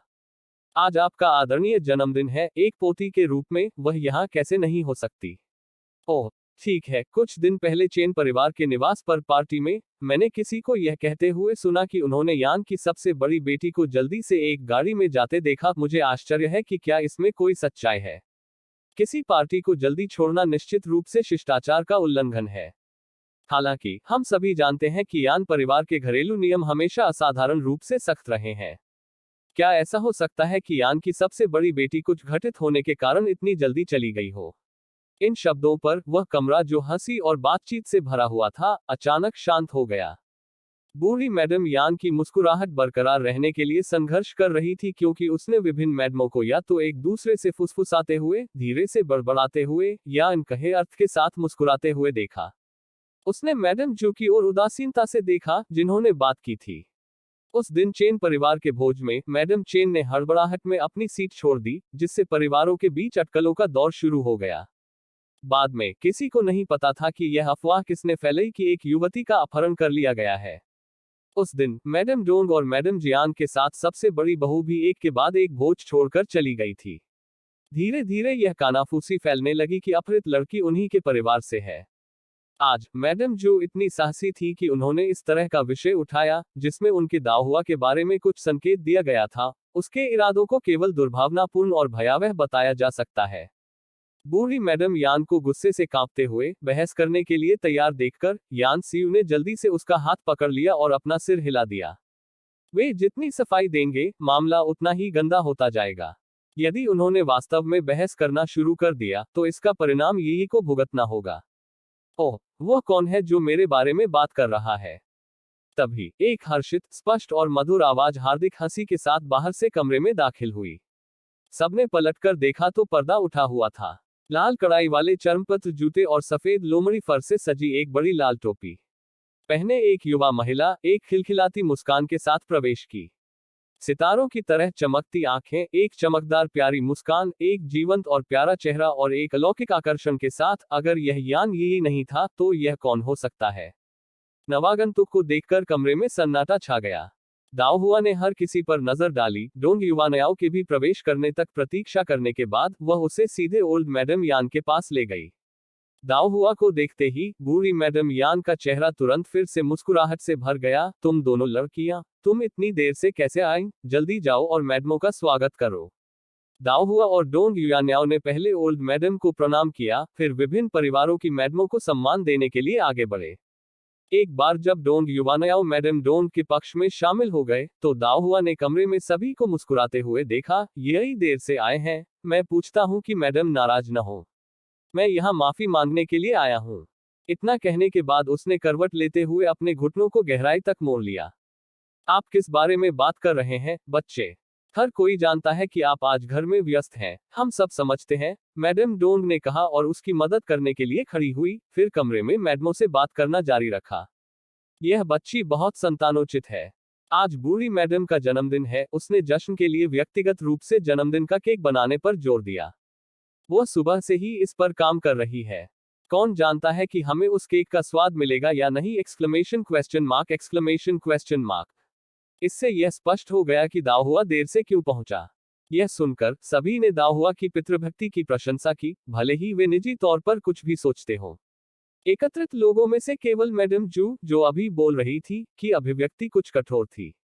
जैसे ही वह कुछ कहने ही वाली थी, दाहुआ पास आया और पहले बोला, ये कौन सी मैडम है? दाहुआ के सीधे उनके पास आने से मैडम जू आश्चर्यचकित रह गईं और क्षण भर के लिए स्तब्ध रह गईं। इस प्रतिक्रिया को देखकर दाहुआ ने मुस्कुराते हुए कहा, जब मैं आंगन में दाखिल हुआ तो मैंने मैडम की आवाज सुनी जो मुझे बुला रही थी। मैंने सोचा कि यह एक परिचित परिवार की चाची थी और मुझे उम्मीद नहीं थी यह जानना यही की गलती थी कि मैडम किस परिवार से हैं। कमरे में मौजूद महिलाएं और युवा मिसेज बड़े चाव से देख रही थी। बूढ़ी मैडम यान ने मुस्कुराते हुए उसे डांटा, तुम लड़की, तुम बहुत असभ्य हो। वो इंपीरियल सेंसर जू के परिवार से मैडम जू है। दाहुआ ने तुरंत ओह ध्वनि निकाली, मैडम जू, कृपया नाराज न हो। हमारे दोनों परिवार ज्यादा बातचीत नहीं करते हैं, इसलिए स्वाभाविक रूप से हम कुछ हद तक अपरिचित हैं। हालांकि यह सराहनीय है कि मैडम जू यी के बारे में इतना प्यार से सोचती हैं। भविष्य में हमें एक दूसरे से अधिक बार मिलना चाहिए ताकि ऐसी अजीब स्थिति दोबारा न हो। ओह, यह सही है। मैडम जू, आपने मंत्री चेन के भोज से मेरे जल्दी गाड़ी में निकलने के बारे में कुछ उल्लेख किया था। क्या यह मामला था? मैडम जू की अभिव्यक्ति ठिठक गई। उसने यह उम्मीद नहीं की थी कि यान परिवार की सबसे बड़ी युवा महिला इस विषय को स्वयं उठाएगी और उसने संकोचपूर्वक सिर हिलाया, यही तो मैंने दूसरों से सुना है। दाहुआ ने भौहें सिकोड़कर पूछा, किससे सुना? मैडम जू, मैंने इसे यूं ही सुन लिया और याद नहीं कि यह कौन था। ऐसा कहते हुए उसने मुस्कुराते हुए दाहुआ की ओर देखा और पूछा, अब जब यान मिस यहाँ है तो मैं यह जानने के लिए उत्सुक हूं कि क्या यह सच है। दाहुआ ने मुस्कुराते हुए सिर हिलाया, यह सच है, मैं उस दिन एक गाड़ी में निकला था। जैसे ही मैडम जू की आंखें चौड़ी हुई, दाहुआ ने मुस्कुराते हुए कहा, क्यों? उस व्यक्ति ने केवल आपको बताया कि मैं चला गया था और किसी और का उल्लेख नहीं किया। मैडम जू के जवाब देने से पहले दाहुआ ने कहा, उस दिन सिर्फ मैं ही नहीं गया था, मिस जियांग, मिस चेन और मिस डोन भी चली गईं। मैडम जू का चेहरा कठोर हो गया। उसने यान परिवार के साथ हस्तक्षेप करने का साहस किया, लेकिन जियांग, चेन और डोन परिवारों के शक्तिशाली समर्थन वाले लोगों को नाराज करने का साहस नहीं किया। दाहुआ के चेहरे पर मुस्कान और अधिक धीमी हो गई, चूंकि मैडम जू को उस दिन की घटनाओं में बहुत दिलचस्पी है। जब मैडम जियांग और मैडम चेन बाद में आएंगी तो मैं उनसे आपको यह समझाने के लिए कहूंगा कि वास्तव में क्या हुआ था। मैडम जू का रंग बदल गया और उन्होंने जल्दी से अपना सिर हिलाया, कोई जरूरत नहीं, बिल्कुल भी जरूरत नहीं। दाहुआ ने ठंडे स्वर में उपहास करते हुए कहा, क्यों नहीं? तुम्हें ऐसा करना चाहिए। उसने कमरे में दूसरों की ओर देखा, आप देखते हैं, आपने यहाँ सभी महिलाओं और युवतियों की रुचि बढ़ा दी है। यदि हम स्पष्टीकरण नहीं देते हैं तो यह काफी निराशा होगी। उन शब्दों पर कमरा बिखरी हुई खांसियों से गूंज उठा और कई मैडमें अजीब तरह से इधर उधर देखने लगी। दाहुआ मुस्कुराई, उसकी निगाहें कुछ बर्फीली हो गईं जब उसने फिर से मैडम जू का सामना किया। मैडम जू का यह कहना सही था कि किसी और के भोज से जल्दी जाना वास्तव में अशिष्टता है। अगर इसे ठीक से नहीं समझाया गया तो अफवाहें फैल सकती हैं, जिसका अर्थ है कि हम तुच्छ हैं। मैडम जू का चेहरा सख्त हो गया, वास्तव में कोई जरूरत नहीं है। यह कोई बड़ी बात नहीं है ना? दाहुआ ने जोर से हंसते हुए कहा, मैडम जू, अगर यह कोई बड़ी बात नहीं है तो आपने इसे विशेष रूप से सभी महिलाओं और मिसेज के सामने क्यों लाया? क्या आप नहीं जानते कि आपके लापरवाह शब्द मेरे यान परिवार के लिए बहुत परेशानी पैदा कर सकते हैं? मैडम जू पूरी तरह से स्तब्ध थी, दाहुआ को घूर रही थी जिसने साहसपूर्वक उसका सामना किया था। वहां मौजूद बाकी सभी लोग भी हैरान और अचंभित रह गए। दाहुआ की मुस्कुराहट बरकरार रही, लेकिन उसकी आभा और भी मजबूत हो गई। मैडम जू, आपका असंगत व्यवहार गलतफहमियों को जन्म दे सकता है। यह क्या है? क्या आप मेरे यान परिवार को तुच्छ समझते हैं, या क्या आपको हमारे साथ कोई समस्या है? मैडम जू का गला रुंध गया, उन्हें एक युवा महिला द्वारा इस तरह घेरे जाने की उम्मीद नहीं थी। आप किस बारे में बात कर रही हैं, मिस यान? मुझे आपके परिवार से कोई शिकायत नहीं है। दाहुआ ने लगातार दबाव डाला, मेरे परिवार के खिलाफ कोई शिकायत नहीं है तो फिर तुम्हें मुझसे शिकायत है। अन्यथा आप इतनी उत्सुकता से कीचड़ नहीं उछालेंगे और किसी की प्रतिष्ठा को धूमिल नहीं करेंगे, है ना? मैं जैसे ही मैडम जू लड़खड़ाई, अन्य मैडमें तिरस्कार की दृष्टि से मुड़ गईं। एक युवा लड़की द्वारा घर के मुखिया को अपमानित करना यह वास्तव में अपमानजनक था। हालांकि ऐसा कहने के बाद यान परिवार की यह सबसे बड़ी युवा कुमारी वास्तव में दुर्जय थी। मैडम जू की दुविधा के बीच madam Jiang, Jiang Wanning, old madam Chen और चेन जियारा को साथ लेकर मैडम ली पहुंची। अच्छा, सब चुप क्यों हो गए? लेडी ली ने कमरे के असामान्य माहौल के बारे में अनभिज्ञता जताई और मुस्कुराते हुए पूछा। दाव हुआ जल्दी से लेडी ली की बांह पकड़कर आगे बढ़ी। यह सब लेडी जू की वजह से है। वो इस बात को लेकर उत्सुक थी कि उस दिन जज चेन के घर पर भोज के दौरान मिस जियांग और मैं एक गाड़ी में क्यों चले गए। मैडम जियांग की तीखी निगाहों को अपने ऊपर महसूस करते हुए लेडी जू थोड़ा कांप उठी और जल्दी से खड़ी हो गई। नहीं, मैं बस लापरवाही से बोल रही थी, यह वास्तव में एक मामूली बात थी। यह मिस यान थी जिसने समझाने पर जोर दिया था। लेडी चेन ने कमरे के चारों ओर उपस्थित महिलाओं पर नजर डाली, जिनमें से लगभग सभी निंगमैन प्रांत के प्रमुख अधिकारियों के परिवारों से थी। मामले को तूल न देते हुए और अपनी बेटी की प्रतिष्ठा को धूमिल करते हुए वह उसकी मदद के लिए आगे आई। वास्तव में यह सिर्फ एक छोटा सा मामला था, इस पर हंगामा करने की कोई जरूरत नहीं है। इन शब्दों को सुनकर बूढ़ी महिला चेन और चेन जियारा दोनों ने मन में सोचा कि मुसीबत आ रही है। निश्चित रूप से दोनों ने यान माँ और बेटी की नजर अपनी बहू माँ पर पड़ती देखी। लेडी ली ने लेडी चेन की ओर ऐसी मुस्कान के साथ देखा जो उसकी आंखों तक नहीं पहुंची। लेडी चेन, आप गलत हैं। बार बार दोहराए जाने पर अफवाहें सच बन सकती हैं और थोड़ी सी गपशप एक व्यक्ति को बर्बाद कर सकती है। मेरी बेटी यही उस दिन गाड़ी में मिस चेन के साथ चली गई। मेजबान के रूप में भावनात्मक और तर्कसंगत रूप से आपको आगे आना चाहिए और मामले को स्पष्ट करना चाहिए। Lady chain. लेडी डोंग भी समय पर उठ खड़ी हुई। सच है, पिछले कुछ दिनों में मैंने कुछ बेकार की गपशप सुनी है। हालांकि अफवाहों को बुद्धिमानों द्वारा दबा दिया जाता है, लेकिन इस दुनिया में कुछ बुद्धिमान लोग हैं। ज्यादातर लोग उत्साह देखना पसंद करते हैं। अब जब मामला यहां तक आ गया है, तो उपस्थित युवा महिलाओं के साथ चीजों को स्पष्ट करना सबसे अच्छा है। कमरे में सभी को अपनी ओर देखते हुए देखकर लेडी चेन घबरा गई और उसने अनजाने में बूढ़ी महिला चेन से मदद मांगी। बूढ़ी औरत चेन ने आह भरी। उनकी पोतियों ने उन्हें पहले ही बता दिया था कि जियांग परिवार आज समझाएगा, लेकिन उनकी बहू को समझदारी से काम लेना पड़ा। अब उसने उसे एक अजीब स्थिति में डाल दिया था। जियांग वानिंग हर किसी की अजीब निगाहों के नीचे बेहद असहज महसूस कर रही थी, मामले को और अधिक जटिल नहीं बनाना चाहती थी। कुछ देर सोचने के बाद वह उठ खड़ी हुई। मामला मेरी वजह से शुरू हुआ, इसलिए मुझे ही बोलना चाहिए। उस दिन मैं अस्वस्थ महसूस कर रहा था और मिस चेन मेरे साथ पीछे के बगीचे की सैर पर गई। हमें नहीं पता था कि मेरी हालत खराब हो जाएगी और मुझे इसे कम करने के लिए दवा की जरूरत थी, जो मेरे पास नहीं थी। मेरी बीमारी तुरंत आ गई। पिछवाड़े के बगीचे में बहुत कम आबादी थी और मिस चेन और मैंने अपनी नौकरानियों को भेज दिया था। मिस चेन अकेले मेरा समर्थन नहीं कर सकती थी और तभी हमारा सामना मिस यान और मिस डोंग से हुआ। उनकी मदद से मैं अपनी दवा लेने के लिए सुरक्षित घर लौटने में सक्षम हुआ। किसने सोचा होगा इतनी छोटी सी बात इतनी बड़ी अटकलों को जन्म दे सकती है। मैडम जियांग ने परेशानी से अपनी बेटी की ओर देखा। हालांकि उनकी बेटी का खराब स्वास्थ्य कोई रहस्य नहीं था, फिर भी सार्वजनिक रूप से इसका खुलासा करने से उन्हें बहुत गुस्सा आया। यह सब चेन परिवार की गलती थी। तीनों परिवारों ने इस मामले को कसकर दबा कर रखा था, लेकिन चेन परिवार ने ही यह खबर जाने दी। इस विचार के साथ मैडम जियांग ने लेडी चेन पर कड़ी नजर डाली। निस्संदेह डोंग और यान परिवार भी कोई संत नहीं थे। अगर उनमें सचमुच कोई समझ होती तो उनकी बेटी को समझाने के लिए बीमारी का बहाना नहीं करना पड़ता। दाओ हुआ ने मैडम जियांग के चेहरे पर भाव देखे, लेकिन उन्होंने इस पर कोई ध्यान नहीं दिया और फीकी मुस्कान के साथ जवाब दिया, वास्तव में यह दवा के लिए घर लौटने का एक सामान्य मामला था। यह इस तरह की अफवाहें कैसे फैला सकता है? यह सुनकर मैडम जियांग ने एक बार फिर लेडी जू पर ठंडी नजर डाली। यदि ये गपशप फैलाने वाले न होते तो इतनी छोटी मोटी परेशानियां न होती। लेडी ली ने अपनी बेटी की ओर देखा और उसकी बात मानी। शायद लेडी चेन उस दिन बहुत चिंतित लग रही थी, जिससे गलतफहमी पैदा हो गई। दाओ हुआ ने हंसते हुए कहा, वास्तव में जब कोई मेहमान अस्वस्थ हो तो मेजबान चिंतित कैसे नहीं हो सकता।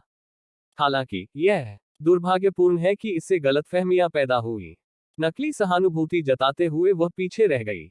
एक घर की मुखिया शांति या संयम के बिना काम करते हुए न केवल समस्या को हल करने में विफल रही बल्कि इसे और भी बदतर बना रही है। एक व्यक्ति के लिए, एक परिवार के लिए कितनी बड़ी आपदा है।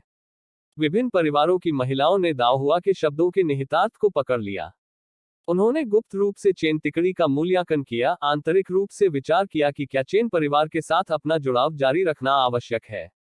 मैडम सन ने देखा कि चीजें लगभग तय हो गई थी और खुशी से अंदर चली गई। दावत तैयार है, आइए हम सब बाहर जाएं और अपनी सीट लें।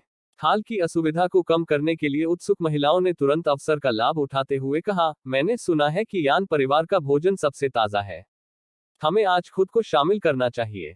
लेडी ली ने मुस्कुराते हुए कहा, बेझिझक अपने मन भर खाओ। यदि यह पर्याप्त नहीं है तो बस दूसरी बार वापस आएं। तो ठीक है, हम समारोह में खड़े नहीं होंगे। माहौल फिर से उल्लासपूर्ण हो गया। जैसे ही दाओहुआ ने सभी को बाहर निकालने में मदद की, उसने खुद को पीछे पाया, लेकिन उसने देखा कि ओल्ड लेडी चेन ने जानबूझकर अपनी गति धीमी कर दी थी और उसकी ओर आ रही थी। मिस यान वास्तव में बहुत तेज तर्रार है। ओल्ड लेडी चेन की ओर देखने के लिए अपना सिर घुमाते हुए दाओहुआ ने चमकदार मुस्कान के साथ जवाब दिया, तारीफ के लिए धन्यवाद महोदया। हालांकि मैं बहुत सुस्त हूं, मैं केवल मौखिक आदान प्रदान में बेहतर प्राप्त करने का प्रबंधन करती हूं। यह मिस चेन की तुलना में कुछ भी नहीं है, जो मुसीबत के पहले संकेत पर अपनी प्रतिष्ठा पर किसी भी दाग बचने के लिए जिम्मेदारी से बचना जानती है। अब यह वास्तव में प्रभावशाली है। बूढ़ी महिला चेन का चेहरा काला पड़ गया। एक युवा महिला के लिए सौम्य और संकोची होना बेहतर है। बहुत उग्र होने से भविष्य में बड़ी पीड़ा हो सकती है। दाओहुआ ने उपहास किया, आपको मेरे बारे में चिंता करने की जरूरत नहीं है महोदया।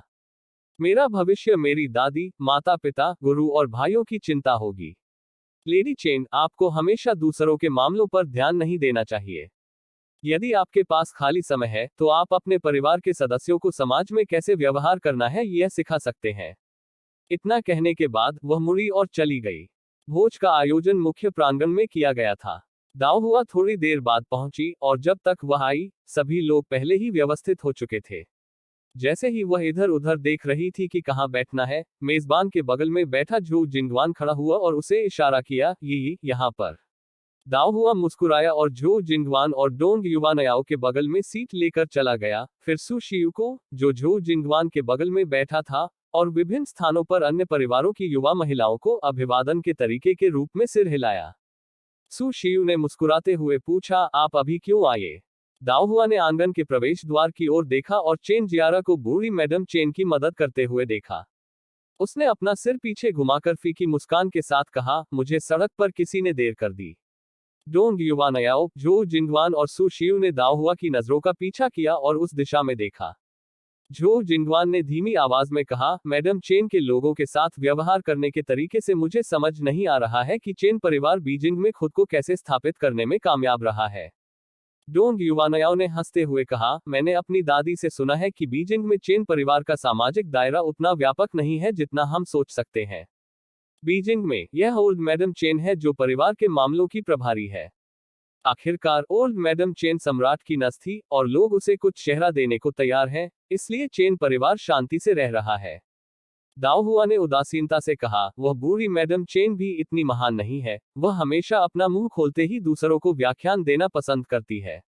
झू जिंगवान ने अपने होठों को सिकोड़ते हुए कहा, हो सकता है कि उसकी बहुत ज्यादा चापलूसी की गई हो और वह भूल गई हो कि वह वास्तव में कौन है।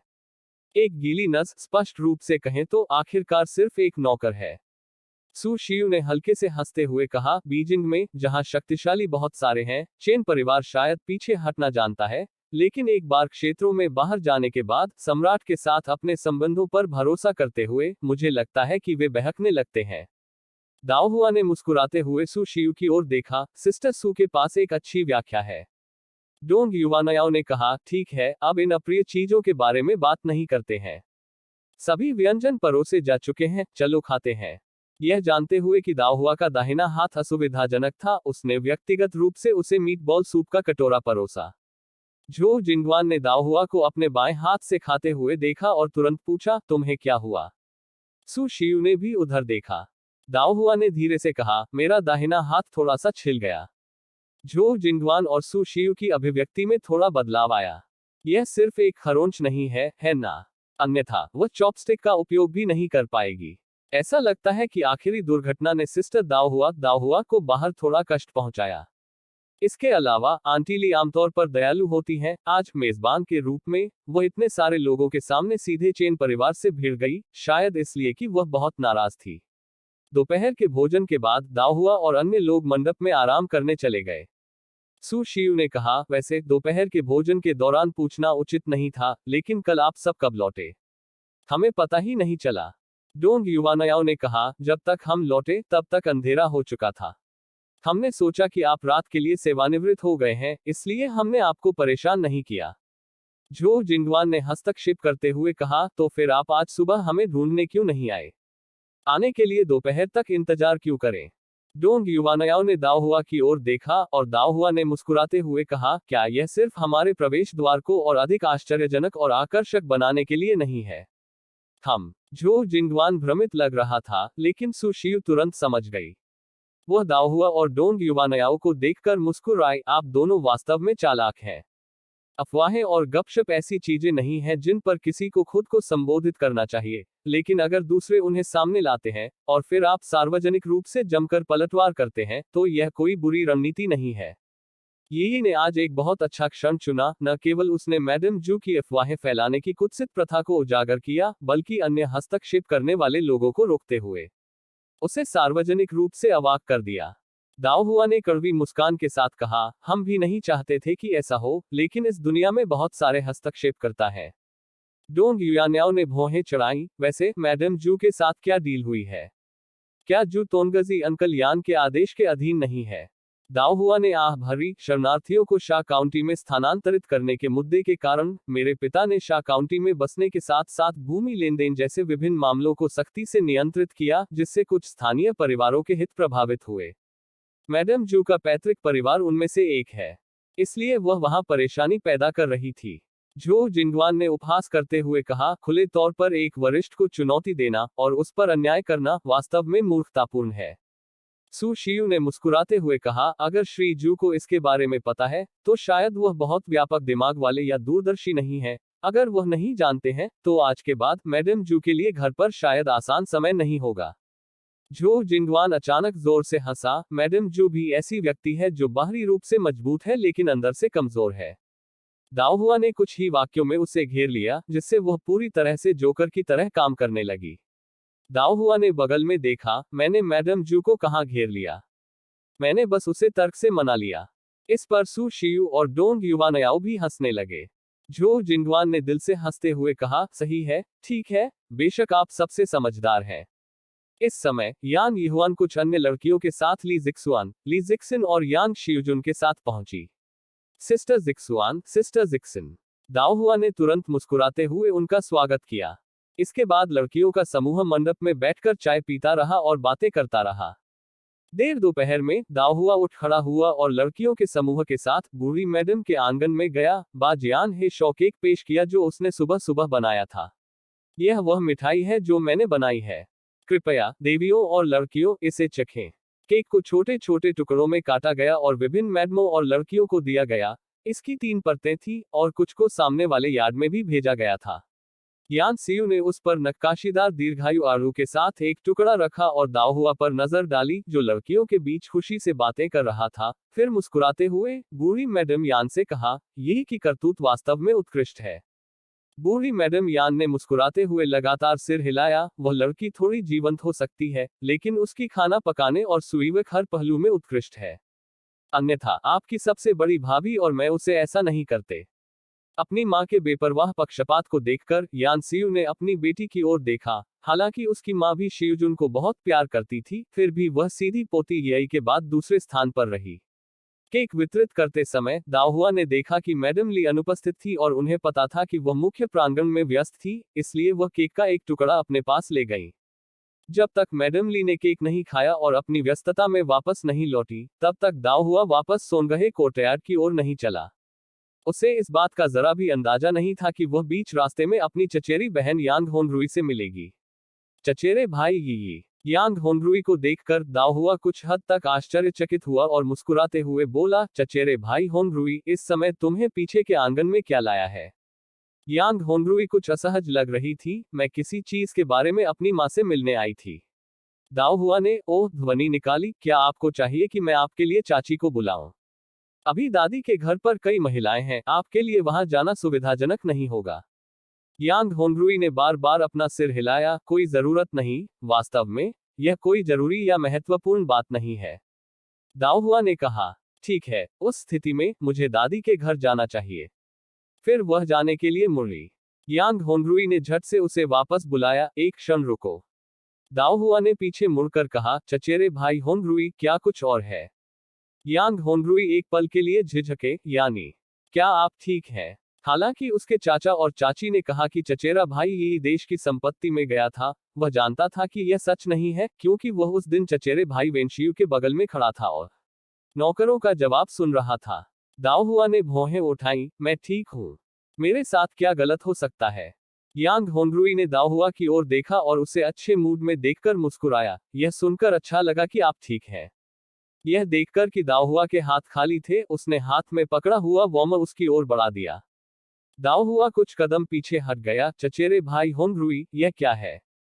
यांग होंगरुई ने तुरंत समझाया, चचेरे भाई, कृपया गलत न समझें, मैंने देखा कि आप सर्दी के मौसम में हैंड वार्मर नहीं लाए थे, और मैं तुम्हें अपना हैंड वार्मर देना चाहता था।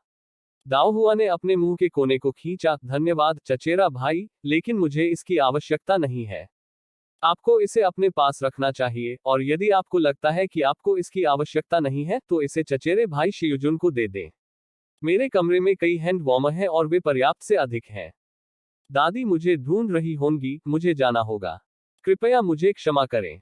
यांग होंगरुई की प्रतिक्रिया की प्रतीक्षा किए बिना वह जल्दी से चली गई। दाओहुआ को जल्दबाजी में जाते हुए देखकर यांग होंगरुई को थोड़ी हानि का एहसास हुआ और वो चुपचाप सामने के आंगन की ओर जाने लगा।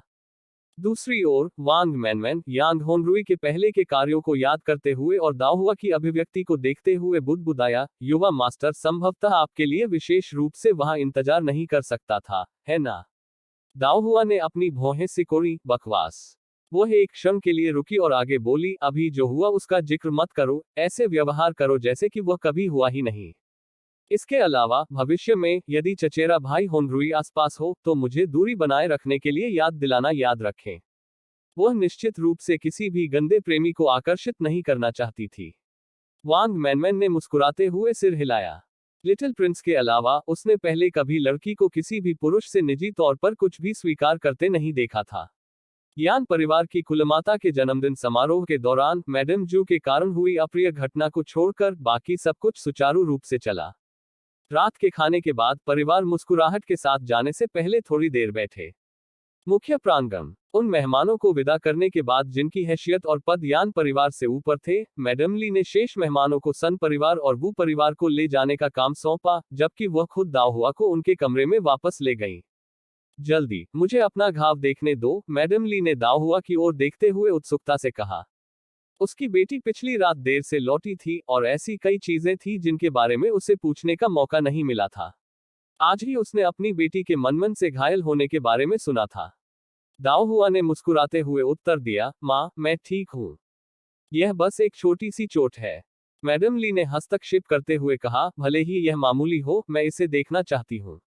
यह देखकर दाओहुआ के पास असहाय भाव से बैठने के अलावा कोई विकल्प नहीं था। ठीक है माँ, आज मेरे घाव की देखभाल करने के लिए धन्यवाद। लेकिन क्या आपके लिए मेहमानों को विदा न करना ठीक है? मैडम ली ने ध्यान से ऊपर देखे बिना दाओहुआ की आस्तीन ऊपर कर दी। यह ठीक है, मैंने पहले ही उन लोगों को विदा कर दिया है जिनकी मुझे जरूरत थी। जहां तक की बात है, आपकी दूसरी और तीसरी चाची उन्हें संभाल सकती हैं। अब मैं देख रहा हूं, मैडम ली ने आगे कहा, कुछ लोग, आप उनके प्रति बहुत दयालु नहीं हो सकते। बहुत दयालु बने और वे सोचने लगते हैं कि वे आपको गंभीरता से न लेकर आपको धमका सकते हैं। अपनी दूरी बनाए रखें, शांतचित्त होकर काम करें, और फिर वे आपका सम्मान और आदर करेंगे। दाओहुआ ने सिर हिलाया, मां के शब्द बुद्धिमान है। मैडम ली और जोड़ना चाहती थी, लेकिन पट्टी खोलकर और अपनी बेटी की बांह पर भयानक निशान देखकर वह धीमी आवाज में शाप देने से खुद को नहीं रोक सकी। जियांग परिवार और चेन परिवार को धिक्कार है। खलनायक स्पष्ट रूप से उनके पीछे था। मिस जियांग और मिस चेन को कोई नुकसान नहीं हुआ, फिर भी उनकी वजह से मेरी बेटी को नुकसान उठाना पड़ा। मैडम ली का जला हुआ चेहरा देखकर दाओहुआ ने तुरंत उसे शांत करने की कोशिश की। माँ, घाव जितना है उससे कहीं अधिक भयावह लग रहा है। यह गंभीर नहीं है। गंभीर नहीं। मैडम ली पूरी तरह से असहमत थी, आप चॉपस्टिक भी नहीं पकड़ सकते। यह गंभीर कैसे नहीं है? उसने वांग मैनमैन द्वारा दी गई दवा ली और अपने दांत पीसते समय उसे सावधानी से दाओहुआ पर लगाया। हमें आज चेन परिवार को इतनी आसानी से नहीं छोड़ना चाहिए था। उन्होंने परेशानी पैदा की और न केवल आपको और युवाओं को फंसाया, बल्कि उन्होंने अफवाहों को दूर करने की भी जहमत नहीं उठाई। इसके बजाय उन्हें उम्मीद थी कि आप दोष लेंगे। बिल्कुल घृणित। अब से हमारे परिवार को चेन परिवार के साथ किसी भी तरह के व्यवहार से बचना चाहिए। और सिर्फ उन्हें ही नहीं, जियांग परिवार को भी। हमें भी उनसे दूर रहना चाहिए। घटना उनकी वजह से शुरू हुई। मिस जियांग के लिए स्पष्टीकरण देना समझदारी होगी, लेकिन मैडम जियांग ने आपको और युवाओं को इस तरह के आरोप के साथ देखा। अगर जियांग परिवार के पास महारानी डोवेगर और उनके पीछे महारानी नहीं थी, तो ऐसे लोगों से कौन परेशान होगा? मैडम ली के हर शब्द के साथ दाओहुआ सहमति में सिर हिलाता और जवाब देता, मां सही है। तुम भी बहुत नादान हो। उन्हें भागना आता था, तुम्हें क्यों नहीं? दाओहुआ ने आह भरते हुए कहा, आपकी बेटी बदकिस्मत है, बस इतना ही। थोड़ी देर के बाद मैडम ली ने दाओहुआ पर दवा लगाना समाप्त कर दिया और घाव पर फिर से पट्टी बांध दी। उसी समय यान झिगाओ यान वेनशियू के साथ पहुंचे। दाओहुआ की बांह पर पट्टी देखकर दोनों के चेहरे पर चिंता के भाव दिखे। यह कैसा है? क्या यह गंभीर है? मैडम ली ने सिर हिलाया और व्यथित भाव से कहा, यह गंभीर कैसे नहीं है? इतना लंबा घाव, उस समय यह बहुत दर्दनाक रहा होगा। शुक्र है, यह अब ठीक हो गया है। यान झिगाओ ने कमरे के शीर्ष पर सीट ली और दाओहुआ को संबोधित किया, इस समय के दौरान घर पर रहें और अपना अच्छा ख्याल रखें। किसी भी चीज को खटखटाएं या टकराएं नहीं। एक युवा महिला के शरीर पर निशान नहीं होने चाहिए। मैडम ली की ओर मुड़ते हुए उन्होंने कहा, वह सक्रिय है, उस पर कड़ी नजर रखें। मैडम ली ने गंभीरता से सिर हिलाया, माई लॉर्ड, निश्चिंत रहें, मैं समझती हूँ। दाओहुआ को थोड़ा इस्तीफा महसूस हुआ। दाग लगना कोई बड़ी बात नहीं थी। यान वेनशियू ने दाओहुआ की तिरस्कारपूर्ण नजर देखी और मुस्कुराने और अपना सिर हिलाने के अलावा कुछ नहीं कर सकी। उसकी बड़ी बहन वास्तव में ऐसे मामलों में काफी सीधी सादी थी। यदि यह कोई अन्य युवा महिला होती जो जानती कि उसे चोट लगेगी, तो संभवतः वह अब तक घबरा गई होती या रो रही होती।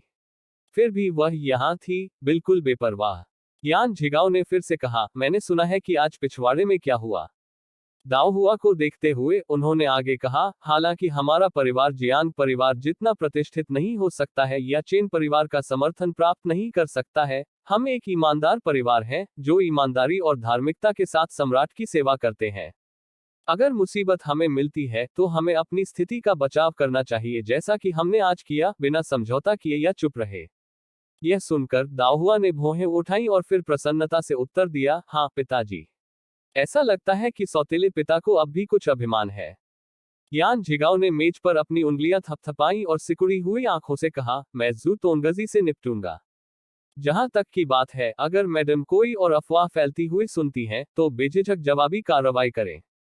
मैडम ली ने सिर हिलाया, मिस जियांग आज स्पष्टीकरण देने के लिए आगे आई हैं, इसलिए मुझे लगता है कि कोई भी इतना मूर्ख नहीं होगा कि जियांग परिवार के साथ झगड़ा करे। यान झिगाओ ने स्वीकारोक्ति में गुनगुनाया, फिर भी इस अवधि के दौरान अतिरिक्त सतर्क रहें, बच्चों की प्रतिष्ठा बरकरार रहनी चाहिए। मैडम ली ने गुस्से में कहा, अगर मैडम चेन की घबराहट और गलती नहीं होती, तो ऐसा नहीं होता। चेन परिवार के बारे में सोचकर ही मैं बहुत परेशान हो जाता हूँ। यान झिगाओ एक पल के लिए चुप हो गए। भविष्य में चेन परिवार से दूरी बनाए रखें। हालांकि चेन महिलाएं अक्षम है, मंत्री चेन के पास सोने की खदान का प्रबंधन करने के लिए सम्राट द्वारा नियुक्त की जाने वाली कुछ क्षमता होनी चाहिए। मैडम ली ने अपने होंठ भींचे और नहीं कहा। यान वेनशियू अपनी चाय का प्याला बजा रहा था। चेन जियाओ के बारे में सोचते हुए उसका सिर झुक गया। उसकी दादी और मां ने उसकी मां और बहन के लिए परेशानी खड़ी कर दी थी। ऐसा लग रहा था कि बदले में उसे चेन को थोड़ी परेशानी देने का कोई रास्ता खोजना होगा। यान झिगाओ ने फिर दाओहुआ की ओर देखा, वैसे आपके तीसरे और चौथे भाई आपके साथ वापस क्यों नहीं आए? दाओहुआ एक क्षण झिझका। सिशान गांव का मामला प्रिंस से जुड़ा था और उनका परिवार इसमें उलझ गया था। हालांकि इसकी संभावना नहीं थी कि खबर लीक हो जाएगी, संभावना तो हमेशा थी। इस प्रकार उसके सौतेले पिता, मां और बड़े भाई को सूचित करना अभी भी आवश्यक था ताकि वे तैयार हो सकें। नौकरानी को कमरे से बाहर भेजने के बाद दाओहुआ सिशान गांव में हुई घटनाओं के बारे में बताने लगा। यान झिगाओ और यान वेनशियू को यह खबर सुनकर इतना सदमा लगा कि वे काफी देर तक ठीक नहीं हो सके। मामले की गंभीरता को जानते हुए मैडम ली चुप रहीं। दाओहुआ ने गंभीरता से कहा, पिता, माता, बड़े भाई, हमें इसके बारे में किसी और से बात नहीं करनी चाहिए। मुझे संदेह है कि सम्राट सिशान गांव की घटनाओं को गुप्त रखेंगे। यान वेनशियू ने बातचीत की कमान संभाली, वह निश्चित रूप से इसका खुलासा नहीं करेंगे। उसकी निश्चितता को सुनकर दाओहुआ ने तुरंत पूछा, बड़े भाई, आप इसके बारे में इतने आश्वस्त क्यों हैं? यान वेनशियू ने कमरे में परिवार के करीबी सदस्यों को देखा और अपने विचारों को नहीं छिपाया और अपने मन की बात बता दी, अपनी शक्ति को मजबूत करने के लिए। सम्राट के कई साल पहले सिंहासन पर चढ़ने के बावजूद उन्हें अभी भी काफी प्रतिबंधों का सामना करना पड़ता है। अदालत में जियांग परिवार है, जो वर्तमान राजवंश का सबसे शक्तिशाली बाहरी रिश्तेदार है। अदालत के बाहर राजकुमार भी सत्ता का लालच कर रहा है। सम्राट दूसरों को अपने सोफे के पास खर्राटे लेते हुए कैसे बर्दाश्त कर सकता है? उसके लिए उनके अस्तित्व को कायम रहने देना असंभव है। ऐसी परिस्थितियों में गुप्त रूप से अपनी सेना का निर्माण करना और फिर उन्हें खत्म करने के लिए सही समय का इंतजार करना अपरिहार्य हो जाता है। यान झिगाओ ने अपने बड़े बेटे की ओर अनुमोदन से देखते हुए सिर हिलाया, वेनशियू सही है। फिर गंभीर भाव से उसने दाओहुआ और मैडम ली की ओर देखा, हम चारों के अलावा दादी सहित किसी और को इस बारे में पता नहीं चलना चाहिए, समझे? मैडम ली ने झट से सिर हिलाया। दाओहुआ, मैं निश्चित रूप से अपना मुंह बंद रखूंगा। यदि इसमें संभावित रूप से उसका अपना परिवार शामिल नहीं होता तो वह उन्हें बताती भी नहीं। फिर उसकी आंखों में चमक और यान झिगाओ और यान वेनशियू की ओर एक चंचल मुस्कान के साथ उसने पूछा, पिताजी, बड़े भाई, आप कभी भी तीसरे भाई और चौथे भाई को क्यों नहीं रोकते जो हमेशा जियो यान के साथ घूमते रहते हैं? यान झिगाओ ने अपनी सबसे बड़ी बेटी की ओर देखा और उदासीनता से उत्तर दिया, उन्हें लिटिल प्रिंस से सीखने देना काफी फायदेमंद है। यान वेनशियू ने अपनी चाय का कप उठाया और मुस्कुराया, कुछ नहीं कहा और बस अपनी चाय का आनंद लेने लगा। दाओहुआ ने चिल्लाकर कहा, वे बहुत अच्छा दिखावा कर रहे थे। यदि जियो येयांग ने उसे नहीं बताया होता तो उसने वास्तव में सोचा होता कि वे इस बात से अनजान थे कि तीसरा भाई और चौथा भाई जिनलिंग गार्ड बन गए हैं। सचमुच, उसे अभी भी बहुत कुछ सीखना बाकी था।